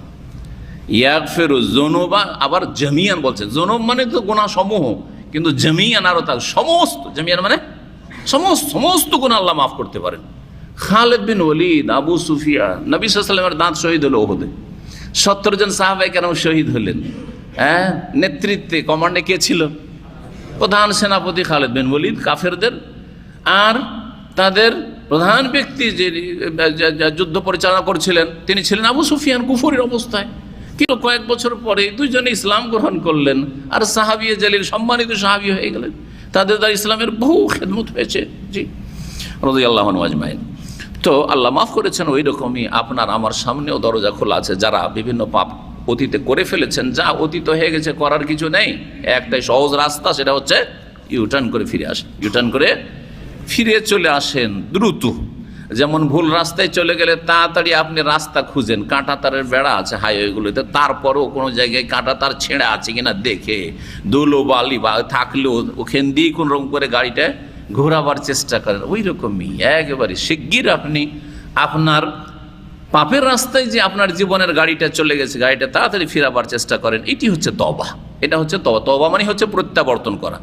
প্রত্যাবর্তন যখন করেছেন, এখন অতীতে যে ভুলগুলি হয়েছে এই জন্য ক্ষমা চান। কি করেন? ইস্তেগফার করেন, ক্ষমা চান। এর মানে হচ্ছে ইস্তেগফার মানে হচ্ছে ক্ষমা চাওয়া। এই দুটো কাজ, তওবা এবং ইস্তেগফার। ওয়াগফিরু মা দুনা যালিকা, আর শিরক ছাড়া বা শিরকের নিম্নের যেসব গুনাহ রয়েছে, দুন মানে নিম্নে, দুন মানে ছাড়া, ব্যতীত, শিরকের নিম্নে যেসব গুনাহগুলি রয়েছে সেগুলিকে আল্লাহ ক্ষমা করবেন। কিন্তু সবাইকে ক্ষমা করে দেবেন? আল্লাহ কথা বলেছেন, চোরকে ক্ষমা করে দেবেন, ডাকাতকে ক্ষমা করে দেবেন, খনিকে ক্ষমা করে দেবেন, জেনাকারীকে ক্ষমা করে দেবেন, সবাইকে কথা বলে লিমাইয়া শাও, যাকে আল্লাহ চাইবেন, যাকে আল্লাহ। তাহলে শুনে রাখেন ভালো করে, যারা বিভিন্ন কাবিরা গুনাহে জড়িয়ে আছেন, আপনি এই কথা বলতে পারেন না যে আল্লাহ গফুর রহিম। আল্লাহ তো বলেছেন শিরকের অবস্থায় মরে গেলে আল্লাহ মাফ করবেন না, বাকি যে কোনো গুনাহ মাফ করবেন, কিন্তু আপনাকে মাফ করবেন এই কথা বলেছেন। যাকে আল্লাহ চাইবেন মাফ করবেন। আপনার এই ধৃষ্টতা, আপনার এই পাপের ক্ষেত্রে দুঃসাহসিকতা হয়তো আপনাকে এমন পাপিষ্ট করে দিয়েছে যে আপনি ক্ষমাহীন, ক্ষমা করবেন না। কিন্তু আপনার অন্তরে ভয় আছে। অনেকে আছেন পাপও করছে, ভয়ও লাগছে, আবার নিজেকে তিরস্কারও করছে, আর খুব খারাপও লাগছে, কিন্তু আবার কুপ্রবৃত্তির অনুসারী আবার পাপ হয়ে যাচ্ছে। এইরকম লোককে আল্লাহ মাফ করতে পারেন। এবং নেক আমল অনেক আছে, তার পাশাপাশি অনেকে নেক কাজও করেছে, কিন্তু গুনাহ করেছে, অবশ্যই মাফ করবেন, মাফ করবেন ইনশাআল্লাহ। কিন্তু সবাইকে না। এই জন্য আল্লাহ শেষখানে একটি কথা লাগিয়ে দিলে, মাইয়া শাহ, যাকে আল্লাহ চাইবেন, আল্লাহর রহমত যার জন্য হবে তাকে আল্লাহ মাফ করবেন। জি, আর না হলে শাস্তি দেবেন। তবে কুফরি ছাড়া অন্য ছোট গুনাহ, মানে কাবিরা গুনাহ করেছে কিন্তু কুফরি করেনি, শিরক করেনি, এই অবস্থায় মারা গেলে চিরস্থায়ী শাস্তি দেবেন না। চিরস্থায়ী আল্লাহ রাব্বুল আলামিন শাস্তি। এটা আল্লাহর আর একটা রহমত। এটা কিসের কারণে? আপনার ঈমান এবং তৌহিদের কারণে। ঈমান এবং তৌহিদের ফজিলত হচ্ছে যে আপনি জাহান্নামে গেলেও চিরস্থায়ী জাহান্নামে হবেন না। আল্লাহ আযাব দিলেও চিরকাল আযাব দেবেন না। এক সময় আপনার আযাব ঠান্ডা হয়ে যাবে এবং আল্লাহ আপনাকে জান্নাতে দেবেন ইনশাআল্লাহ। জি, তবে এই ইনশাআল্লাহ বলে আপনি মনে করিয়েন না যে আমি গুনাহ করতে থাকি এক সময় তো জান্নাত পাবো। যেমন আজকাল এই আরেকটি মূর্খতা, এই মূর্খতার জন্য আরেক তওবার দরকার। যে ব্যক্তি মনে করে যে আল্লাহ তো বলেছেন, তো আল্লাহ তো এক সময় আমাকে, যখন আমি একজন মুমিন মুসলিম, তো আল্লাহ তো একদিন জান্নাত দেবেন। এই ধৃষ্টতা আরেকটি পাপ, যার জন্য তওবা দরকার। কথা বুঝতে পারছেন না? পারছেন না? জি হ্যাঁ। সুতরাং এইরকম যেন অন্তর না, অন্তরের পাপ সম্পর্কে আগে আল্লাহ ধরবেন। আপনার অন্তরে যে খারাপিটা আছে এটা আগে ধরবেন, তারপরে কথার পাপ, কাজের পাপের ক্ষেত্রে পরে ধরবেন আল্লাহ রাব্বুল আলামিন। আপনার অন্তর পাপিষ্ট, যে পাপ করেই যাচ্ছেন, সংশোধন করছেন না আপনি। যাই হোক, হাদিস আসি, হাদিস নম্বর 30। আনিল মারুর রাদিয়াল্লাহু তাআলা আনহু বর্ণনা করছেন, কালা, তিনি বলছেন, লাকিতু আবু যাররিন বির রাবাজা, আমি সাক্ষাৎ করলাম আবু যারের সাথে রাবাজা নামক স্থানে। ওয়া আলাইহি হুল্লাতুন ওয়া আলা গোলামিহি হুল্লাতুন, তার শরীরে একটা হুল্লা, এক জোড়া কাপড় রয়েছে, আর সেম এক জোড়া কাপড় তার দাসের শরীরেও রয়েছে। যেই কোয়ালিটির কাপড় আবু যার রাদিয়াল্লাহু তাআলা আনহু পরিধান করে আছেন, সেই কোয়ালিটির কাপড় তার দাস, চাকর, সেও কৃতদাস, সেও পরে আছে, তাকে, তার গায়েও দেখলাম। অবাক হইলাম যে এমন মানুষ তো দুনিয়াতে পাওয়া মুশকিল। হ্যাঁ, যেই জামা কাপড় আমার শরীরে আছে আর আমার কৃতদাসের শরীরেও সেম এইরকম কাপড় থাকবে, এইরকম লোক পাওয়া তো পৃথিবীতে মুশকিল ব্যাপার সেবারই। হ্যাঁ, সেই যুগে মুশকিল। অবাক হচ্ছেন তো এই যুগে কোথা থেকে পাবেন আপনি? আর এটা ফরজও না, এই হুকুমটাও জানেন। আপনার বাড়িতে ধরেন চাকর আছে, আজকাল কৃতদাস না, কিন্তু দাস আছে, বাড়ির চাকর নকর থাকে না, কাজের ছেলে কাজের মেয়ে আছে। তো ওদেরকে কি আপনার ছেলেরাকে যেই রকম কোয়ালিটির কাপড় চোপড় দিয়েছেন ওই রকমই দিতে হবে? এটা ফরজ? হ্যাঁ না, ফরজ নাই, তবে এটা উত্তম। এটা কি উত্তম? একই রকম খাবার দিতে হবে, যে আমি যেই খাবার খাবো সেই খাবার আমার বাড়ির চাকরকে দিতে হবে আর কাজের মেয়েকে দিতে হবে। এটা কি ফরজ? ফরজ নাই, কিন্তু মুস্তাহাব অবশ্য, উত্তম। এটা অবশ্য, এটা উত্তম চরিত্র। এবং এই রকম চরিত্র যদি কারো থাকে তো এটা হচ্ছে ইমানের পূর্ণতার পরিচয়। যে আমার ইমানে পূর্ণতা আছে আলহামদুলিল্লাহ, সেজন্য আমি যা খাই তাই আমার চাকরকে খাওয়াই, যা পরিধান করি তাই আমি ওই রকমই আমি পরিধান করাই। জি হ্যাঁ, কিন্তু এটা ফরজ নয়। তবে এমন খাবার দেওয়া যাবে না যেই খাবার গরু ছাগল ছাড়া কিছুতে খাই না, যখন বাসি হয়ে গেছে, পচে সরে যাচ্ছে, আর এটা তার কেউ খাবে না, দেখে রাস্তাঘাটে কোনো ফকির মিসকিন পাচ্ছিস কিনা দেখ, অথবা ওই কাজের ছেলেটাকে দিয়ে দে, ওই কাজের মেয়েটাকে দিয়ে দে, ও খেয়ে নেবে, ফেলবি কেন? না, এটা চলবে না, কারণ এটা মানুষ খাওয়ার মতো যোগ্য নেই, মানুষ খাওয়ার মতো হয়ে নেই, সুতরাং সেটা চলবে না। ভালো করে মনে রাখবেন, প্রয়োজনে আমিও খেতে পারবো, প্রয়োজনে একটা সবজি আছে যে সবজিটা আমিও খেতে পারবো, প্রয়োজনে আমার ছেলেরাও খেতে পারবে, মেয়েরাও খেতে পারবে, কিন্তু সেটা হয়তো আমি খাবো না, বাসি হয়ে গেছে, ওর চাইতে ভালো একটা আছে আর সেটা অল্প আছে, সেটা আমি খেলাম বা আমার ছেলেরা খেলো, কিন্তু সবার জন্য জোটানো যাবে না, সুতরাং এইটা কাজের ছেলে কাজের মেয়ে খেয়ে নিক, জায়েজ। সেটা আপনি খেতে পারবেন মানুষ হিসাবে, সেটা আপনি হয়তো খাচ্ছেন না, তখন দেন, আপনি অসুবিধা নাই। সাপোজ আমি বলি, খুলে না বললে অনেকে বুঝবেন না, আমরা একসময় লজিং থেকেছি, লজিং থেকে লেখাপড়া করেছি আর লজিং থেকে শিক্ষকতা করেছি। তো আমাদের পাশে বসে আছেন, গ্রাম চিনবেন উনি, এই জন্য বলছি, বুধিয়া গ্রামে আমি শিক্ষকতা করতাম। তো মহাজন সাহেবের বাড়ি আমার জায়গির ছিল, বড় মহাজন, গ্রামের সবচেয়ে বড় যিনি মহাজন, মহাজন তো বুঝেন না, তো মহাজনের বাড়ি আমার জায়গির ছিল। তো তার বাড়িতে মাশাআল্লাহ খাবার ডেইলি মাছ গোস্ত থাকবে, মাছ গোস্ত থাকবে, কিন্তু তার বাড়িতে 3 শ্রেণীর খাবার থাকতো, 3 শ্রেণীর খাবার থাকতো, 3 ক্যাটাগরির। ডেইলি 3 বার গরম ভাত হইতো, আর গরম ভাতের সাথে মাছ অথবা গোস্ত থাকবে, এটা হচ্ছে ফার্স্ট কোয়ালিটি। জি, সেখানে কয়টি হচ্ছে, রুটি থাকবে আর সবজি থাকবে, রুটি থাকবে আর সবজি থাকবে সকালে নাস্তায়, আর দুপুরে ভাত থাকবে, কিন্তু ওই কিছু হয়তো স্পেশাল তরকারি আছে যেটা হয়তো ওদের জন্য হবে না, সেকেন্ড কোয়ালিটির জন্য আছে, কিন্তু গরম ভাতই আছে, আর সকালবেলা রুটি আছে, তার সাথে সবজি আছে, গরম ভাত নেই, এটা সেকেন্ড কোয়ালিটি। থার্ড কোয়ালিটি হচ্ছে কি, যে ছাতু, ছাতু বুঝেন? ছাতু আপনারা খান না, সব এসে ইয়াং জেনারেশন মনে হচ্ছে। জবের ছাতু সবচেয়ে ভালো এখন, যেটা পাওয়া যায় এটা জবের ছাতু। তারপরে আপনার বুটের ছাতু, চাউলের ছাতু, আজকাল ওগুলো পায় না, তখন চাউলের ছাতু খায় অনেকে। আর তারপরে আপনার গমেরও ছাতু খাচ্ছে অনেকে, জানি তো কথা। এই যে ছাতুও থাকতো, তার মধ্যে একটা ছাতু থাকতো খেসারির ছাতু, যেটা নিম্নমানের, একবারে নিম্নমানের খেসারির ছাতু, যেটা আমার জীবনে আমি খাইনি, আর যেহেতু আমার বাড়িতে জীবনে খাইনি, সুতরাং লজিংয়ের বাড়ি দিলে অসম্ভব সেটা। তো মাঝে মাঝে ফার্স্ট কোয়ালিটি চলে আসতো, অধিকাংশ সময় সেকেন্ড কোয়ালিটিটা আসতো মাদ্রাসায়, আর যদি কখনো থার্ড কোয়ালিটি চলে এসছে ছাতু, আর তাও যদি আবার খেসারির ছাতু হয়, তো জীবনে খেয়ে অভ্যাস নেই, ওর একটা ঘ্রাণ আসলে তারই পাবে।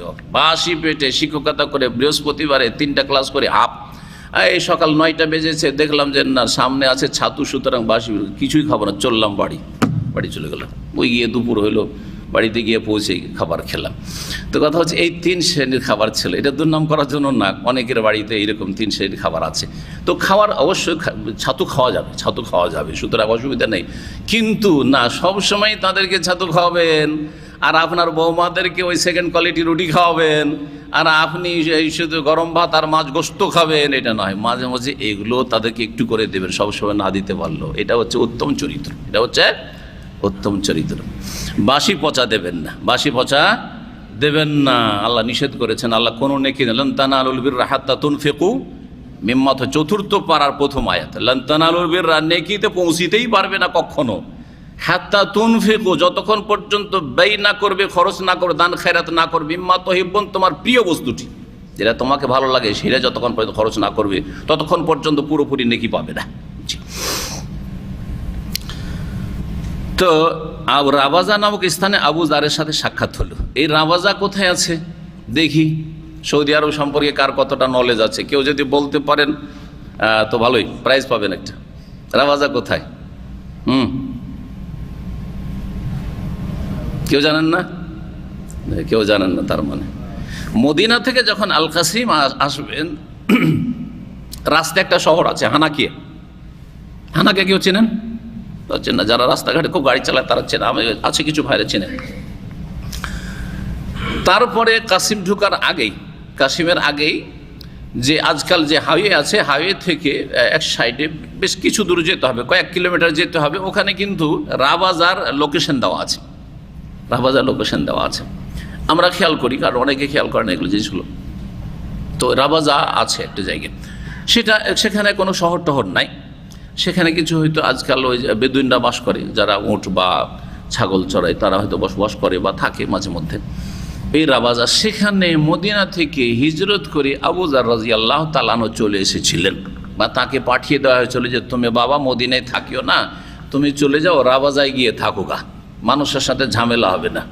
ঝামেলাটা কি ছিল শোনেন তাহলে, একটা মজার ঘটনা। শরীয়তের বিধান হচ্ছে আপনার খেয়ে দিয়ে টাকা পয়সা যা বাঁচবে আপনি কিছু দান খায়রাত করুন, তার মধ্যে যেটা ফরজ দান খায়রাত করা সেটা হচ্ছে জাকাত দেওয়া। জাকাত দিয়ে দিলেন, ওষুধ দিয়ে দিলেন, আর খেয়ে দিয়ে যা বাঁচলো বাকিটা আপনি নিজে সঞ্চিত করে রাখতে পারবেন না পারবেন না? বলেন আসতে কেন? জায়েজ আছে। আপনার মাসে 5,000 রিয়াল বেতন, খাওয়া দাওয়াতে 2-3 হাজার গেল, আর তারপরে আপনি বাকিটা বাঁচিয়ে রাখলেন, আর প্রতি বছরে আপনি জাকাত দিয়ে দিচ্ছেন, বাকিটা ব্যাংক ব্যালেন্স করছেন অথবা জমি জায়গা কিনছেন, আপনি বাড়ি ঘর তৈরি করছেন। জায়েজ কি না? জায়েজ, জায়েজ। তাহলে ধন সম্পদ বৃদ্ধি করা, বাড়ানো জায়েজ। এটা হচ্ছে দ্বীনে ইসলাম। এর ওপর সমস্ত সাহাবায়ে কেরামদের ইজমা ছিল। ওসমান রাদিয়াল্লাহু তাআলা আনহুর যুগ ছিল, খেলাফত আমল। আবু যার রাদিয়াল্লাহু তাআলা আনহু এই মত থেকে ভিন্ন মত পোষণ করতেন। সুবহানাল্লাহ, বড়ই নেক লোক ছিলেন, সবাই নেক, কিন্তু বেশি নেক হয়ে এই ক্ষেত্রে একটা ভুল ফতোয়াকে সঠিক মনে করে নিয়েছিলেন। উনি মনে করতেন যে আল্লাহ সঞ্চয় কানজকে হারাম করেছেন আর এর নিন্দা করেছেন। যে কানজ করে রাখবে তাদের জন্য কঠোর শাস্তির কথা আল্লাহ কোরআনে বলেছেন সূরা তাওবা, ওয়াল্লাযিনা ইয়াকনিজুনা যাহাবা ওয়াল ফিদ্দা ওয়ালা ইউনফিকুনাহা ফি সাবিলিল্লাহ ফাবাশশিরহুম বিআযাবিন আলীম। এই আয়াতের ব্যাখ্যা তাফসীর বুঝতে গিয়ে ওনার মতটি ছিল ভিন্ন মত, যেটা সমস্ত সাহাবায়ে কেরাম থেকে ভিন্ন এবং ইসলামের যেটি স্বীকৃত বিধান তার থেকে ভিন্ন ছিল। সেটা হচ্ছে যে খেয়ে দিয়ে যা বাঁচলো সন্ধ্যাবেলা সব দান করে দিতে হবে, মাসের শেষে যা বাঁচলো আর কিছুই রাখা যাবে না, সব দান করে দিতে, একটা পয়সা রাখা যাবে না, একটা পয়সা রাখা যাবে না। এটি ছিল তার মত। এজন্য একটি বই পড়েছিলাম, উর্দু ভাষায় লিখেছে বইটা। ছাত্র জীবনে অনেক লাইব্রেরির বই স্টাডি করতাম বাইরের ক্লাস ছাড়া। তো ওতে আবু যার রাদিয়াল্লাহু তাআলা জীবনে লিখতে গিয়ে একজন রাইটার, সে কমিউনিস্ট রাইটার, উর্দু রাইটার, কিন্তু কমিউনিস্ট সে। আর কমিউনিজম তো জানেন, তো কমিউনিজম সাংঘর্ষিক, কমিউনিজমের যে মার্ক্সবাদ যেটা, সেটা ইসলামের সাথে সাংঘর্ষিক অর্থনীতি। তো তাতে লিখেছে যে ইসলামের প্রথম কমিউনিস্ট ছিলেন আবু যার রাদিয়াল্লাহু তাআলা, নাউজুবিল্লাহ। ইসলামের প্রথম কমিউনিস্ট ছিলেন আবু যার রাদিয়াল্লাহু তাআলা। বলব কখনো না, এ মিথ্যুক অথবা জাহেল, সে বিষয়টি বুঝেনি, সেই জন্য আবু যার রাদিয়াল্লাহু তাআলা কমিউনিস্ট বলেছে। আবু যার কমিউনিস্ট না। আবু যার রাদিয়াল্লাহু তাআলা বলতেন যে যা খেয়ে দে বাঁচলো, আপনার তো প্রয়োজন নেই, আর অনেকের প্রয়োজন, চারিদিকে খেতে পাচ্ছে না, বাড়ি নাই, ঘর নেই, অসহায় মানুষ আছে, চিকিৎসা নেই, সুতরাং তাদেরকে দিয়ে দেন। কার জন্য? আল্লাহর সন্তুষ্টির জন্য, আল্লাহর সন্তুষ্টির জন্য, আর পরকালে নাজাতের জন্য, আর আপনার নেকির ব্যালেন্স বাড়াবার জন্য দিয়ে দেন আপনি। এটা আল্লাহ ফরজ করেছেন, এই কথা বলতেন উনি। যদিও ফতোয়াটি তার ঠিক ছিল না, কিন্তু এই ফতোয়া ছিল। কিন্তু কমিউনিস্ট কি বলছে? কমিউনিস্ট বলছে যে তোমার ব্যক্তি মালিকানায় নেই, তোমার ব্যক্তি মালিকানা নেই, সমস্ত ধন সম্পদের মালিক সরকার, কাজ করো আর তোমাদেরকে রেশনে খেতে দেওয়া হবে। জি, উদাহরণ দিয়ে বোঝানো হয়েছে কমিউনিজমকে আর ইসলামকে, যে দুইজন মানুষ আমরা পাশাপাশি দাঁড়িয়েছি, আমি একটু লম্বা মানুষ আর একজন খাটো মানুষ, একজন একটু খাটো মানুষ, মেলা খাটো, ছোট, আমার থেকে মেলা ছোট হয়ে যাচ্ছে, কথা বোঝা গেছে না? এইখান পর্যন্ত হচ্ছে। তো ইসলামে দুইজনকে একটু আমরা সমান করতে চাই, ইসলামের আলোকে সমান করতে চাইছি, যে ও বেশি নিচা হয়ে যাচ্ছে, আমরা সমান হতে চাই। তাহলে কি করব? যে পায়ের তলায় 2-4টা ইট দিয়ে দে বা পাথর দিয়ে দে, পায়ের তলায় একটা উঁচা পাথর দিয়ে দিলাম, পাথর দেওয়ার পরে পাথরের উপরে ওকে দাঁড় করলাম, ওই খাটো লোকটিকে, তখন আমার সমান হয়ে গেল। কি হলো? আমার সমান হয়ে গেল। এটা হচ্ছে ইসলাম, এটা হচ্ছে নিজাম ইসলামী, ইকতিসাদ ইসলামী, হ্যাঁ, ইসলামী অর্থনীতি। আর কমিউনিজমের অর্থনীতি হচ্ছে যে এ বেশি লম্বা হয়ে গেছে আর এ বেশি ছোট হয়ে গেছে, সুতরাং এই লম্বাটার গলা কেটে নিতে হবে, না পা কেটে নিতে হবে। কথা বলছে, হয় গলা কেটে নে আর না হয় পা কেটে নে আর কেটে নিয়ে সমান করে দিই। এটা হচ্ছে কমিউনিজম। জবরদস্তি, ওর ব্যক্তি মালিকানা নেই। আরে ব্যক্তি মালিকানা যদি না থাকে তো না যাকাত দিতে পারবে, না হজ করতে পারবে, না উমরা করতে পারবে, না কোরবানি করতে পারবে। এই অর্থনীতির সাথে সম্পর্কিত অনেক ইবাদত রয়েছে, একটি ইবাদত করতে পারবে না। যার ফলে সোভিয়েত ইউনিয়নের লোক আর চাইনার লোকেরা দীর্ঘ সময় ধরে তারা হজ করতে সক্ষম হয়নি। জি, হজ করতে সক্ষম হয়নি। ব্যক্তি মালিকানা নেই, কিছুই নেই। খাটো আর খাও, কারখানাতে কাজ করো, নারী পুরুষ কাজ করো আর খাও দাও, ব্যাস। কোথেকে হজ করবে, কোথেকে উমরা করবে, কোথায় থেকে কোরবানি করবে? জি। তো আবু যার রাদিয়াল্লাহু তাআলা বলতেন, এ কথা বলতেন না যে ব্যক্তি মালিকানা নেই। হ্যাঁ, তোমার ব্যক্তি মালিকানা আছে, কিন্তু খেয়ে দিয়ে বেঁচে গেল, সুতরাং আর কারো কাছে কিছু নেই, শুধু সবটাই দান করে দিতে হবে। ইসলাম কি বলছে? যে খেয়ে দিয়ে বেঁচে গেল, যাকাত দিতে হবে, আল্লাহর হক আদায় করে দিতে হবে, গরিবের হক আদায় করে দিতে হবে, শতকরা 2.5% আর ওসর বা নেসফুল ওসর, আর তারপরে তখন বাকিটা আপনি সঞ্চয় করে রাখুন। এটা কানজ নয়।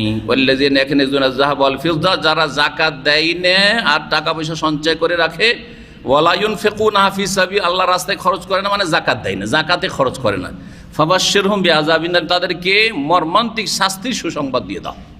এটা হচ্ছে সাহাবায়ে কেরামদের তাফসীর। কিন্তু আবু যারের তাফসীর ছিল যে খেয়ে দিয়ে বেঁচে গেল, সুতরাং আপনি কানজ করে দিলেন, সঞ্চয় করে রেখে জমা রেখে দিলেন কালকের জন্য, অথচ কালকে আবার ইনকাম হবে। হ্যাঁ, কালকের জন্য কেন আজকে চিন্তা করবেন? সুতরাং আপনার জন্য কঠোর শাস্তি রয়েছে। এই নিয়ে তখন সাহাবায়ে কেরামদের সাথে মদিনায় দ্বন্দ্ব শুরু হয়ে যায়। এক জায়গায় যদি বাস করে আর মতের ভিন্নতা থাকে, এই তোমরা হারাম কাজ করছো কিন্তু টাকা পয়সা জমিয়ে রাখছো। হ্যাঁ, কেন? বলছে একটা পয়সা রাখা যাবে না, যা খেয়ে দিয়ে বাঁচলো সব দান করো। এটা তো কেউ কারো কাছ থেকে শুনিনি, তুমি কোন কথা বলছো? দ্বন্দ্ব হবে না, হবে না? এই দ্বন্দ্ব যখন দেখলেন উসমান রাজিয়া, তখন বললেন আবু যারকে পরামর্শ, দেখো মদিনায় থাকলে তোমার যার তার সাথে ঝামেলা বাজছে, তুমি রাবাজা এলাকায় চলে যাও, আর ওখানে থাকো, কারো সাথে কোনো ঝামেলা হবে না। হ্যাঁ, তোমাকে বাধ্য করে তোমার মত থেকে ফিরতে বলবো না, সেটা তোমার ইজতিহাদ, কিন্তু তুমি সেখানে থাকো। ওখানেই ইন্তেকাল করেছিলেন জি রাদিয়াল্লাহু তাআলা আনহু, এবং তিনি আর তার গোলাম সেখানে ছিলেন। আব্দুল মাসউদ রাদিয়াল্লাহু তাআলা আনহু যখন ওই রাস্তা দিয়ে কুফা যাচ্ছিলেন, সেখানে পৌঁছেছিলেন আর জানাজা পড়েছেন আবু যার রাদিয়াল্লাহু তাআলা আনহুর। এই ঘটনা রয়েছে সিরাতের কিতাবাদিতে। যাই হোক, এখন আবু যার রাদিয়াল্লাহু তাআলার ঘটনা শোনেন। চাকরের শরীরে যে কাপড়, তার শরীরেও সেই কাপড়। ফাসআলতু আন যালিক, তখন মারুর বলছেন, আমি আবু যারকে জিজ্ঞাসা করলাম যে ব্যাপারটা কি, এত দামি কাপড় বা এত ভালো কাপড় চাকরকে দেওয়ার দরকারটা কি? যেই কাপড় আপনি পরছেন সেই কাপড়ই চাকর মানে কৃতদাসকে দিচ্ছেন, তাও আবার, কারণ এটা তো শরীয়ত বলে না, বাধ্য করেন। ফাকালা, তখন বলছেন, শোনো একটা ঘটনা আছে, তার পরিপ্রেক্ষিতে আমি এই ভালো আচরণটা করি যাতে করে আমার ওই ভুলের কাফফারা হয়ে যায়। ইন্নী সাবাবতু রাজুলান, আমি একজন লোককে এক সময় গাল দিয়ে দিয়েছিলাম। তিনি ছিলেন বেলাল রাদিয়াল্লাহু তাআলা। বেলাল কোথাকার লোক ছিলেন? হাবাসার লোক। সাদা ছিলেন না কালো? কালো, নিগ্রো একবার, আফ্রিকা যেমন কালো হয়, হাবাসা আবিসিনিয়ার। তো বেলাল রাদিয়াল্লাহু তাআলাকে একবার গাল দিয়ে দিয়েছে। এখানে রাজুলান আছে, অন্য হাদিসে বা সিরাতের কিতাবে রয়েছে সেই লোক যাকে গাল দিয়েছিলেন তিনি ছিলেন বেলাল রাদিয়াল্লাহু তাআলা। কি বলে গাল দিয়েছিলেন? মা তুলে গাল দিয়েছেন। আমরা আমাদের ভাষায় বলি কি, মা তুলে গাল দেওয়া। তার মানে গালটা অন্য হাদিসে রয়েছে ইয়াবনা সাউদা, ইয়াবনা সাউদা, সাউদা মানে কালো মহিলা। হ্যাঁ, হে কালিয়ার ছেলে, কালিয়ার সন্তান। যেমন আমাদের দেশে গাল আছে না, এ অমুকের পোলা। হ্যাঁ, বলছেন আপনার অমুকের পোলা, হ্যাঁ অমুকের ছেলে তুই। তো ইয়াবনা সাউদা বলে গাল দিয়ে দিয়েছিলেন। সুবহানাল্লাহ। তাহলে মানুষ ভুল করতে পারে, কি ভুলের ঊর্ধ্বে নয়, কিন্তু ভুল করে সংশোধন করে নিলে সফলতা। ভুল হতে পারে আমার দ্বারা, কিন্তু ভুলের যদি সংশোধন করে নিতে পারি তাহলে এটি হচ্ছে কামিয়াবি। এমন নয় যে আমার ভুল হবে না, আমি লেখাপড়া করেছি যেন ভুল হবে, ভুল হবে, কিন্তু ভুল থেকে যত তাড়াতাড়ি সংশোধন করে নেবেন তত বেশি আপনি কামিয়াব। বলছেন আমি গাল দিয়েছিলাম কি বলে? ফাআইয়ার তহবে উম্মেহি, তার মা তুলে তাকে গাল দিয়েছিলাম, মা তুলে মায়ের নাম ধরে গাল দিয়েছিলাম। রাসূলুল্লাহ সাল্লাল্লাহু আলাইহি ওয়াসাল্লাম জানতে পেরে নিয়েছিলেন যে আমি এরকম গাল দিয়ে দিয়েছি বেলালকে। ফাকাল আলী নবী সাল্লাল্লাহু আলাইহি ওয়াসাল্লাম, তখন আমাকে নবী করিম সাল্লাল্লাহু আলাইহি ওয়াসাল্লাম বলেছে, ইয়া আবু যার, হে আবু যার, আইয়ার তহবে উম্মেহি, তুমি তার মা তুলে গাল দিয়েছো তুমি তাকে?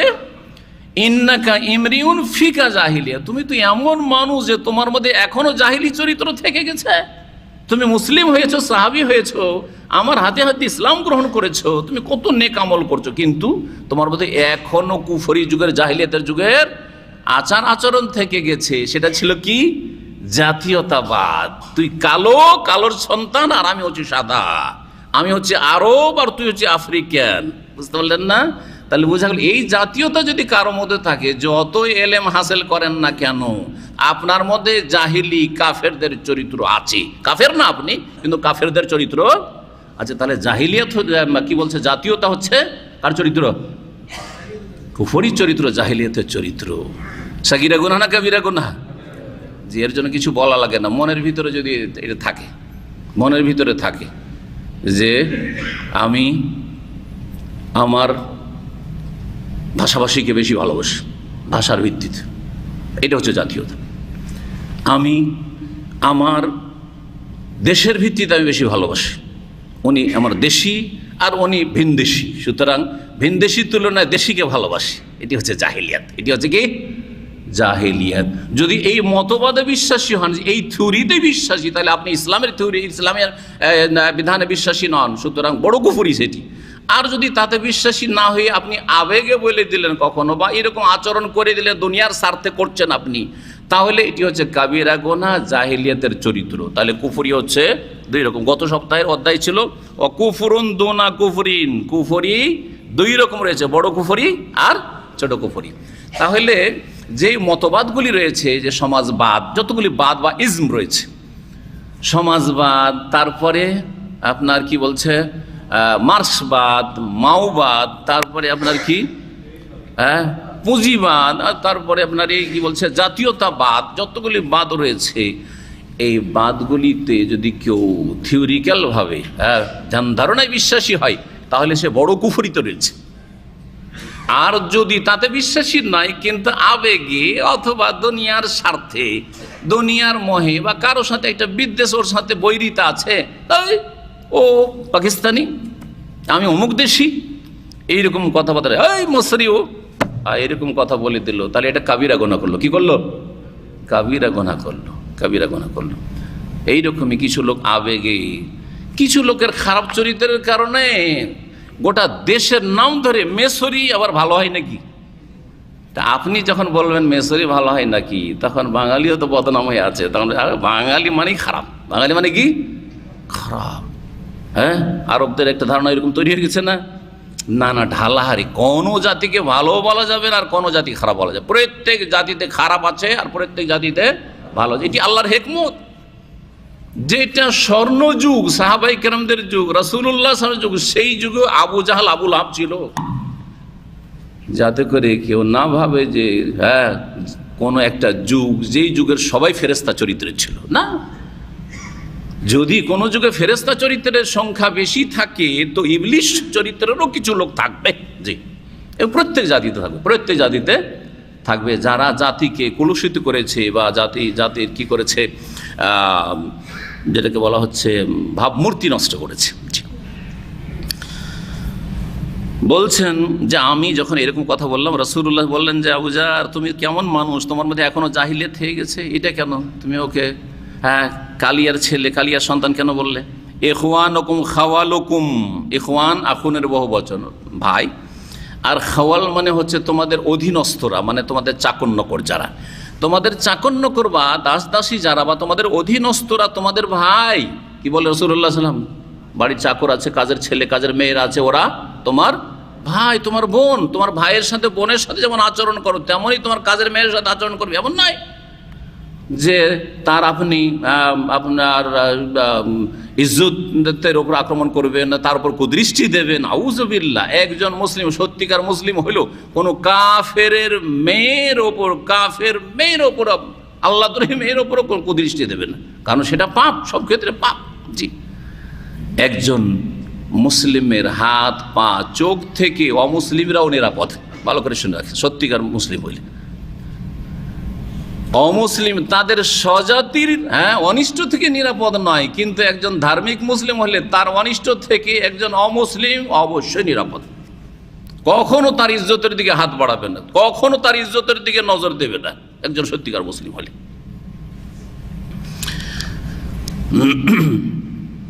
ইখওয়ানুকুম খাওয়ালুকুম, তোমাদের অধীনস্থরা তোমাদের ভাই। জাআলাহুমুল্লাহু তাহতা আইদিকুম, তাদেরকে আল্লাহ তোমাদের অধীনে করে দিয়েছেন, তোমাদের আন্ডারে। এটা আল্লাহ করেছেন, এটা টেম্পোরারি, ক্ষণিকের। আজকে তোমাদের অধীনে রয়েছে, আগামীকাল এমন সময় আসবে যে তোমরা তাদের অধীনে হয়ে যাও, তাদের ছেলে মেয়েদের অধীনে হয়ে যেতে পারো।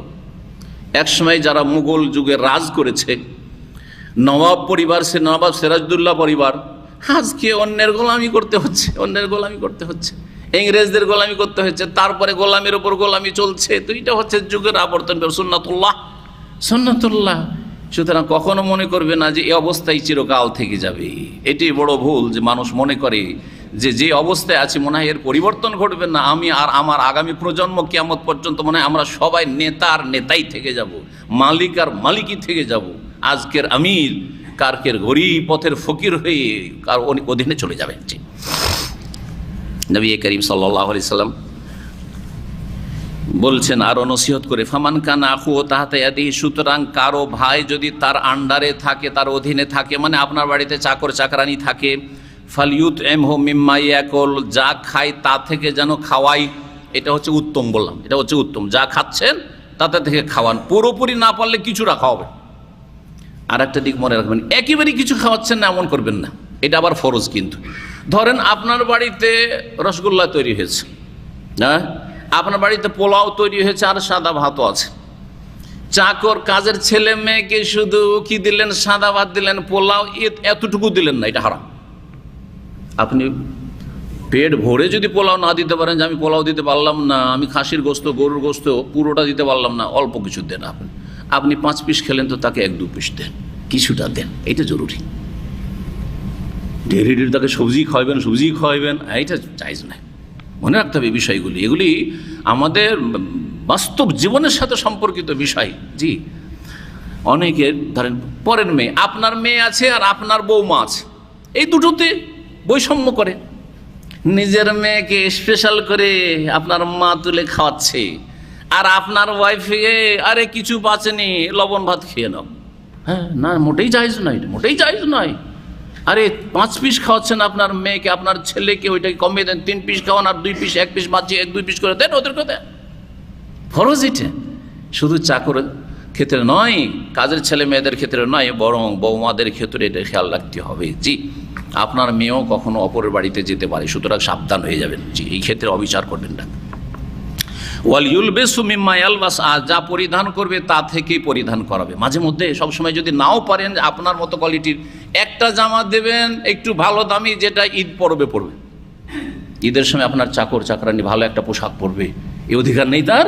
অবশ্যই অধিকার আছে। ঠিক, ওয়ালা তুকাল্লিফুহুম মা ইয়াগলিবুহুম, এবং তাদেরকে এত ভারী কাজ দিও না যেটা তাদের জন্য কষ্টকর হয়ে যায়। মা ইয়াগলিবুহুম, তাদের জন্য সেটা করা কষ্টকর হয়ে যায়। ফাইন কাল্লাফতুমুহুম, কিন্তু কখনো কখনো কষ্টের কাজ দিতে যদি বাধ্য হও, করাইতে হবে এই কাজ। কাকে দিয়ে করাবো? ভাই আমার ছেলেরা করবে, আর না হলে আমার বাড়ির চাকর চাকরানিরা করবে, করতেই হবে। যদি এটাই করতে হয়, ফা আইনুহুম, তাহলে তাদের সাথে সহযোগিতা করো, নিজে কাজে লেগে যাও। এমন কোনো মালিক বা মালিকের ছেলে মেয়েরা যদি থাকে যে কাজের ছেলে মেয়ে যেই কাজ করছে তাতে সেও সহযোগিতা করছে, তাহলে অন্তর খুলে সেই কাজের ছেলে মেয়ে কাজ করবে না? অবশ্যই করবে। আরে আমার মালিক নিজেই কাজে লেগে যায়। জি হ্যাঁ, আরে আপনি মাত্র 1-2টোই হয়তো করলেন, সামান্য কিছু কাজ করলেন, বেশিরভাগ কাজ আপনার চাকরটাই করলো, কিন্তু সাথে আছেন আপনি, একটু একটু করে তাকে হেল্প করছেন, আপনি খুশি হয়ে যাবে, সে খুশি হয়ে যাবে। এটাই শিখিয়েছে ইসলাম।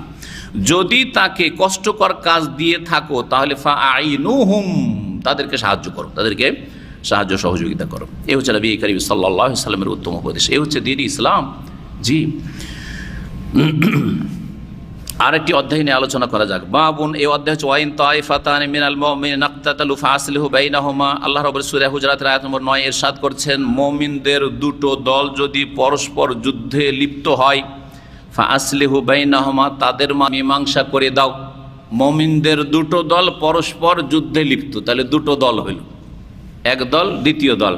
ফাসলেহু বাইনাহুমা, তোমরা তাদের মাঝে কি করে দাও, হ্যাঁ, মীমাংসা করে দাও। এটা হচ্ছে তৃতীয় দল, তৃতীয় দলের নাম সালিস।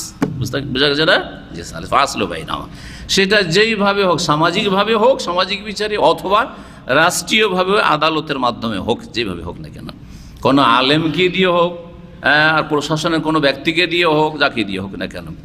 ফাসাম্মাহুমুল মুমিনিন, এরা পরস্পর যুদ্ধে লিপ্ত, তারপরও তাদেরকে আল্লাহ মুমিন বলে আখ্যায়িত করেছেন। এই কথাটি ইমাম বুখারীর, আয়াত শেষ হয়ে গেল, তারপর ইমাম বুখারী আয়াত থেকে ইস্তেমবাদ করছেন যে আল্লাহ এই পরস্পর যুদ্ধে লিপ্ত দুই দলকে কি বললেন, মুমিন বললেন। এর থেকে কি বোঝা গেল, যে যারা পরস্পর যুদ্ধে লিপ্ত হয় তারা একে অপরের খুনের পিপাসু কিনা, পেলে খুন করে দেবে কিনা, বা খুন করেছে, অলরেডি হয়তো খুন করে ফেলেছে, অথবা খুন করার জন্য রেডি হয়ে আছে, তো কাবিরা গুনাহ কিনা? খুন করা কাবিরা গুনাহ না, বরং শিরকের পরে সবচেয়ে বড় কাবিরা গুনাহ হচ্ছে খুন করা। জেনার চাইতে বড় গুনাহ হচ্ছে কাবিরা গুনাহ, খুন করা, এই কাবিরা গুনাহ। জি, জেনার চাইতে বড় কাবিরা গুনাহ হচ্ছে খুন করার গুনাহ। 3 নম্বরে জেনা, ব্যভিচারের গুনাহ। জি, সবগুলি কাবিরা গুনাহ, বরং আকবরুল কাবায়ের, ধ্বংসাত্মক গুনাহ, এগুলি ধ্বংসাত্মক গুনাহ যে 7টি রয়েছে তার অন্তর্ভুক্ত এগুলি। তো এত বড় অপরাধে জড়িত থাকা সত্ত্বেও শুধু শিরক, বড় শিরক করেনি, বড় কুফরি করেনি, সে নাস্তিক না, সে কাফের না, সে নামাজ অস্বীকারী না, রোজা অস্বীকারী না, সে মুশরিক বহুত্ববাদী না, মাজারপন্থীও না, কিন্তু এত বড় অপরাধ করেছে যে মুসলিমকে খুন করছে, তারপরেও আল্লাহ তাদের নাম কি বলেছেন, মুমিনিন। ওয়াইন তায়েফাতানে মিনাল মুমিনিন, মুমিন মুসলিমদের দুটো দল যদি ইকতাতালু, পরস্পর লড়াইয়ে লিপ্ত হয়, ফাসলিহু বাইনাহুমা, তাদের মাঝে তোমরা মীমাংসা করে দাও। উভয় দলকে কি বললেন, হ্যাঁ, মুমিন। যারা খুন হয়েছে তাদেরকে মুমিন বললেন, আর যারা খুন করেছে তাদেরকে মুমিন বললেন। এর থেকে কি বোঝা গেল, খণ্ডন খাওয়ারেজ আর মুতাজিলার যে কাবিরা গুনাহ, যতই বড় কাবিরা গুনাহ হোক না কেন, যদি সেটা শিরক কুফরি পর্যন্ত না পৌঁছায়, তাহলে তাকে মুমিন বলা যাবে, মুসলিম বলা যাবে, কাফের বলা যাবে না। আর তার সাথে সাথে একটা আর টাইটেল বাড়বে, এর আগে বলেছি বহুবার, কি, ফাসেক, পাপিষ্ট মুসলিম, গুনাহগার মুসলিম, ফাসেক মুসলিম, অবাধ্য মুসলিম, আল্লাহ রসুলের নাফরমান মুসলিম। ফাসেক মানে আহনাব বিন কাইস রাদিয়াল্লাহু তাআলা আনহু থেকে বর্ণিত, তিনি বলছেন, যাহাবতু লিয়ানসুর হাযার রাজুল, আমি যাচ্ছিলাম এই ব্যক্তিকে সাহায্য করার জন্য। আর এই ব্যক্তি কোন ব্যক্তি? তাহলে বোঝা গেল হাদিসের ব্যাখ্যা বুঝতে হবে। এই ব্যক্তি হচ্ছেন আলী রাদিয়াল্লাহু তাআলা। আলী আর মুআবিয়া রাদিয়াল্লাহু, যখন যুদ্ধের পরিস্থিতি তৈরি হয়ে গেছিল, ইতিহাস বলবো না কারণ সময় নেই, ওসব ইতিহাস যারা বেশি আগ্রহী পড়ে নেবেন। কোন যুদ্ধ ছিল সেটা? সিফফিনের যুদ্ধ। সিফফিনের যুদ্ধে আলী রাদিয়াল্লাহু তাআলা 100% হকের ওপর ছিলেন, আর মুআবিয়া রাদিয়াল্লাহু তাআলা ইজতিহাদে ভুল করেছিলেন, কিন্তু বলবো না যে বাতিলপন্থী, কারণ যে ইজতিহাদ করে ভুল করে তাকে বাতিলপন্থী বলা যায় না, তাকে বাতিলপন্থী বলা যায় না। হ্যাঁ, এটা দৃষ্টতা যদি কেউ বলে এরকম কথা, বাড়াবাড়ি কথা, বিশেষ করে তারপরও সাহাবী। এবং আজকের যুগ কেউ যদি ইজতিহাদের ভিত্তিতে একটা ফতোয়া দিল, কিন্তু ফতোয়ায় ভুল করলো, তাকে বাতিলপন্থী বলা যাবে না। বিশেষ করে ফিকহি মাসলা, আকিদায় না, আকিদার ক্ষেত্রে ফিকহি মাসলা মাসাইলে। যেমন একজন লোক বলল যে রফেদান, সবাই আমরা বলছি রফেদান সুন্নাত, তাই না? রফেদান করে সালাত পড়া কি সুন্নাত, বরং এর চাইতে গুরুত্বপূর্ণ মাসলা, এটা তো সুন্নাত। হ্যাঁ, আর আরেকদল বলছে সুন্নাত নয়, তাই না? সূরা ফাতিহা পড়া সমস্ত মুসল্লির জন্য ফরজ, ঠিক আছে না? এমনকি মুক্তাদির জন্য ফরজ, বলছি না, এটাই বেশি বলিষ্ঠ।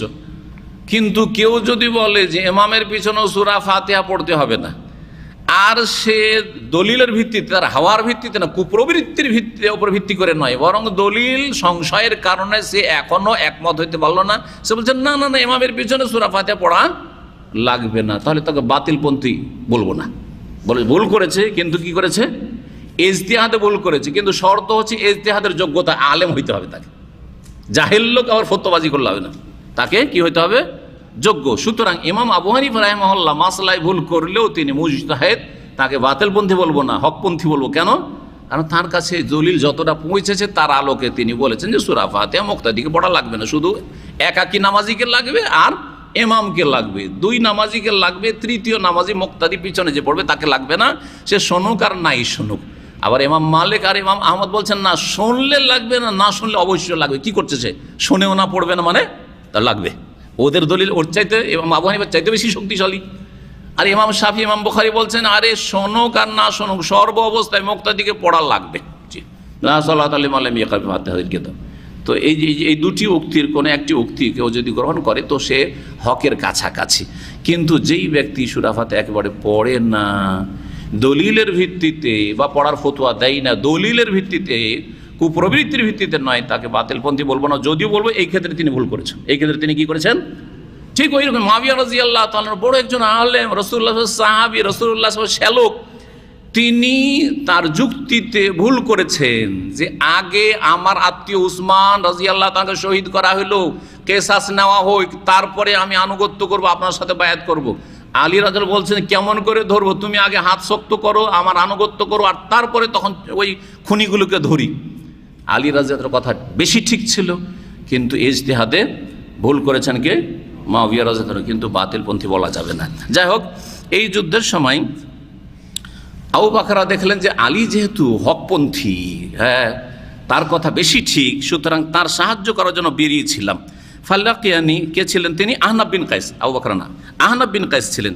ফাল্লাকিয়ানি আবু বকরা, আমার সাথে সাক্ষাৎ হয়ে গেল আবু বকর রাদিয়াল্লাহু তাআলা সাহাবীর। ফাকালা, তিনি জিজ্ঞেস করলেন আইনা তুরি, তুমি কোথায় উদ্দেশ্য করে বেরিয়েছো? কুলতো, তখন আমি বললাম আনসুর হাজার রাজুল, এই লোককে সাহায্য করার জন্য বেরিয়েছি, মানে আলী রাদিয়াল্লাহু তাআলা আনহুকে কুফাতে সাহায্য করার জন্য আমি বেরিয়েছি। কালা ইরজি, তুমি ফিরে যাও, সাহায্য করার দরকার নেই, ফিরে যাও। ফাইনি সামিয়তু রাসূলুল্লাহ সাল্লাল্লাহু আলাইহি ওয়াসাল্লাম, কারণ আমি রাসূলুল্লাহ সাল্লাল্লাহু আলাইহি ওয়াসাল্লাম বলতে শুনেছি, ইয়াকুল ইজাল তাকাল মুসলিমান বিসাইফিহিমা, দুই মুসলিম যদি তরবারি নিয়ে মুখামুখি হয়, দুই দিকে দুই মুসলিমের হাতে তরবারি অস্ত্র আর মুখামুখি হয়েছে মারামারি করার জন্য, ফাল কাতিল ওয়াল মাকতুল ফিন্নার, এই ক্ষেত্রে একজন নিহত হইল আর একজন খুনি হইল, তো খুনি এবং নিহত উভয় ব্যক্তি জাহান্নামে যাবে। উভয় কি হবে? জাহান্নামে যাবে। সুতরাং এই ক্ষেত্রে মুসলিমের বিরুদ্ধে তুমি অস্ত্র ধারণ করে যাচ্ছ, মুআবিয়া বা তার সাথে যারা আসে তারাও মুসলিম, আর আলী রাদিয়াল্লাহু তাআলার সাথে যারা আছে তারাও মুসলিম, আর তুমি অস্ত্র নিয়ে বেরোচ্ছ। সুতরাং খুনি হলেও জাহান্নামে যাবে আর খুন হলেও জাহান্নামে যাবে। খবরদার এই কাজে যেও না, তুমি ফিরে চলে যাও। তাহলে সাহাবায়ে কেরামদের ওই সময় ওই সমস্যার ক্ষেত্রে একদল ছিলেন যারা নিরপেক্ষ ছিলেন, যে এই দিকে যাবো না, ওই দিকে যাবো না, আমরা ফিতনার যুগে ঘরে বসে থাকবো, এই ফিতনা আমরা জড়াতে যাব না, এরকম ছিলেন। যদিও আলী রাদিয়াল্লাহু তাআলার সাথ দেওয়াটাই ছিল ঠিক মাসলার ক্ষেত্রে, কারণ আল্লাহ কোরআনে কি বলেছেন যে ফাকাতিলুল্লাতী তাবগী, যারা সীমা লঙ্ঘন বাগাত বিদ্রোহ করবে তাদের বিরুদ্ধে লড়াই করো। তাহলে আল্লাহর হুকুম আনুগত্য না করে বিদ্রোহ ঘোষণা করেছে, আলাদা করে নিচ্ছে। সুতরাং সেই ক্ষেত্রে যদি অত্যন্ত শক্তিশালী হয় আর কথা মানতে রাজি না হয় আর সেটা সরকারের জন্য ঝুঁকিপূর্ণ হয়, তাহলে অস্ত্র ধারণ করবে। আল্লাহ সেটা বৈধ করেছেন বা ফরজ করেছেন। ফাকুলতু ইয়া রাসূলুল্লাহ, আমি তখন বললাম হে আল্লাহ রাসূল, হাজাল কাতিল, এ তো খুনি। এই আবু বকর বলছেন যে আমি তখন নবী সাল্লাল্লাহু আলাইহি ওয়াসাল্লামের কাছ থেকে এটা যখন শুনেছিলাম বলেছিলাম যে কাতিল যিনি খুনি, যে খুনি সে না হয় জাহান্নামে যাবে, কিন্তু ফামা বালুল মাকতুল, যে ব্যক্তি নিহত হলো সে কেন জাহান্নামে যাবে? সে কেন জাহান্নামে যাবে? নিহত হইলো বেচারা, মজলুম, নির্যাতিত, হ্যাঁ, সেকে মেরে ফেলে দেওয়া হলো, তারপরে জাহান্নামে যাবে? বলছেন হ্যাঁ, ইন্নাহু কানা হারিসান আলা কাতলি সাহিবি, কারণ সেও উদ্গ্রীব ছিল তার বিপক্ষের লোককে খুন করার জন্য, হ্যাঁ, তার প্রতিদ্বন্দ্বীকে খুন করার জন্য সেও কি ছিল? বড় উদ্গ্রীব, আগ্রহ, সচেষ্ট ছিল, আমি মারবো ওকে, আর বলছে আমি মারবো তোকে। একজন মরলো, একজন মারলো, দুইজনেই জাহান্নামে যাবে, দুইজনেই। এজন্য মুসলিমের বিরুদ্ধে লড়াই করলে দুইজনেই জাহান্নামে যাবে, যদি দুইজনেই একে অপরকে হত্যা করার চেষ্টা করে। কিন্তু পরিস্থিতি যদি অন্যরকম, একজন বাড়িতে নিরীহ বসে আছে মুসলিম, আর আরেকজন তার বাড়িতে ঢুকে নিরস্ত্র ব্যক্তি বা রাস্তাতে চলাফেরা করছে, মসজিদে যাচ্ছে, আর ওকে খুন করে দিল, তাহলে তখন কি হবে মাসলা? তখন যে খুন করেছে শুধু সে জাহান্নামে যাবে, যে খুন হয়েছে সে জাহান্নামে যাবে, বরং সে শহীদ, সে হচ্ছে শহীদ, কারণ সে নিরস্ত্র, সে নিরীহ মানুষ, সে অস্ত্র ধারণ করেননি মুসলিমের বিরুদ্ধে, সে বাড়িতে বসে আছে। সুতরাং এইরকম যুদ্ধের পরিস্থিতিগুলিতে একজন লোক কোরআন তেলাওয়াত করছে, একজন বাড়িতে বসে আছে, হ্যাঁ, শুধু তার ভাষার ভিত্তিতে অথবা কোনো কিছুর ভিত্তিতে তাকে গিয়ে খুন করে দেওয়া হইলো, হ্যাঁ, দলের ভিত্তিতে, এই আমাদের দলের না সেই দলের, সেজন্য মার ওকে মেরে দে, এইরকম যখন করবে তো জাহান্নামে যাবে ওই খুনি। কিন্তু দুইজনেই অস্ত্র নিয়ে লড়াই করছে, যে যাকে পারেছে, এও মারে সেও মারে, আর মারতে গিয়ে মরে গেল কারো হাতে, দুইজনেই জাহান্নামে চলে যাবে। এই ছিল নবী করিম সাল্লাল্লাহু আলাইহি ওয়াসাল্লামের হাদিস। এই হাদিস থেকে কি বুঝালেন? যে সিফফিনের যুদ্ধের সময় যুদ্ধ হয়েছিল, যুদ্ধ করাতে অনেকে হতাহত হয়েছে। গুনাহগুলি কাবিরা না সাগীরা? যারা বিশেষ করে ভুল পথে এসছে, তারা ইজতিহাদে ভুল করে তাদের পক্ষ থেকে এসছে, তো গুনাহ তো কাবিরা এখন করে, কিন্তু তারপরেও তারা মুমিন মুসলিম। আর ইজতিহাদের ভুল হলে আল্লাহ মাফ করবেন, ইজতিহাদের ভুল হলে আল্লাহ কি করবেন? মাফ করবেন। কারণ হাদিসে রয়েছে, কেউ যদি ইজতিহাদের যোগ্যতা রাখার ইজতিহাদ করে আর ঠিক করে তাহলে দ্বিগুণ নেকি, আর ভুল করে তাহলে চেষ্টা করে সেজন্য একগুণ নেকি দেবেন, শাস্তি আল্লাহ দেবেন না। আজকে এখানে আলোচনা শেষ করছি। আল্লাহ রাব্বুল আলামিন যেন আমাদেরকে নেক আমলে তৌফিক দান করেন, ভালো পথে রাখেন, মন্দ পথ থেকে বাঁচিয়ে রাখেন, এবং আমাদেরকে উপকারী জ্ঞান দান করেন। আল্লাহুম্মা ইন্না নাসআলুকা ইলমান নাফিয়া ওয়া রিজকান তাইয়্যিবা ওয়া আমালান মুতাকাব্বালা ওয়া শিফাআন মিন কুল্লি দা। সুবহানা রাব্বিকা রাব্বিল ইজ্জাতি আম্মা ইয়াসিফুন ওয়া সালামুন আলাল মুরসালিন ওয়াল হামদুলিল্লাহি রাব্বিল আলামিন।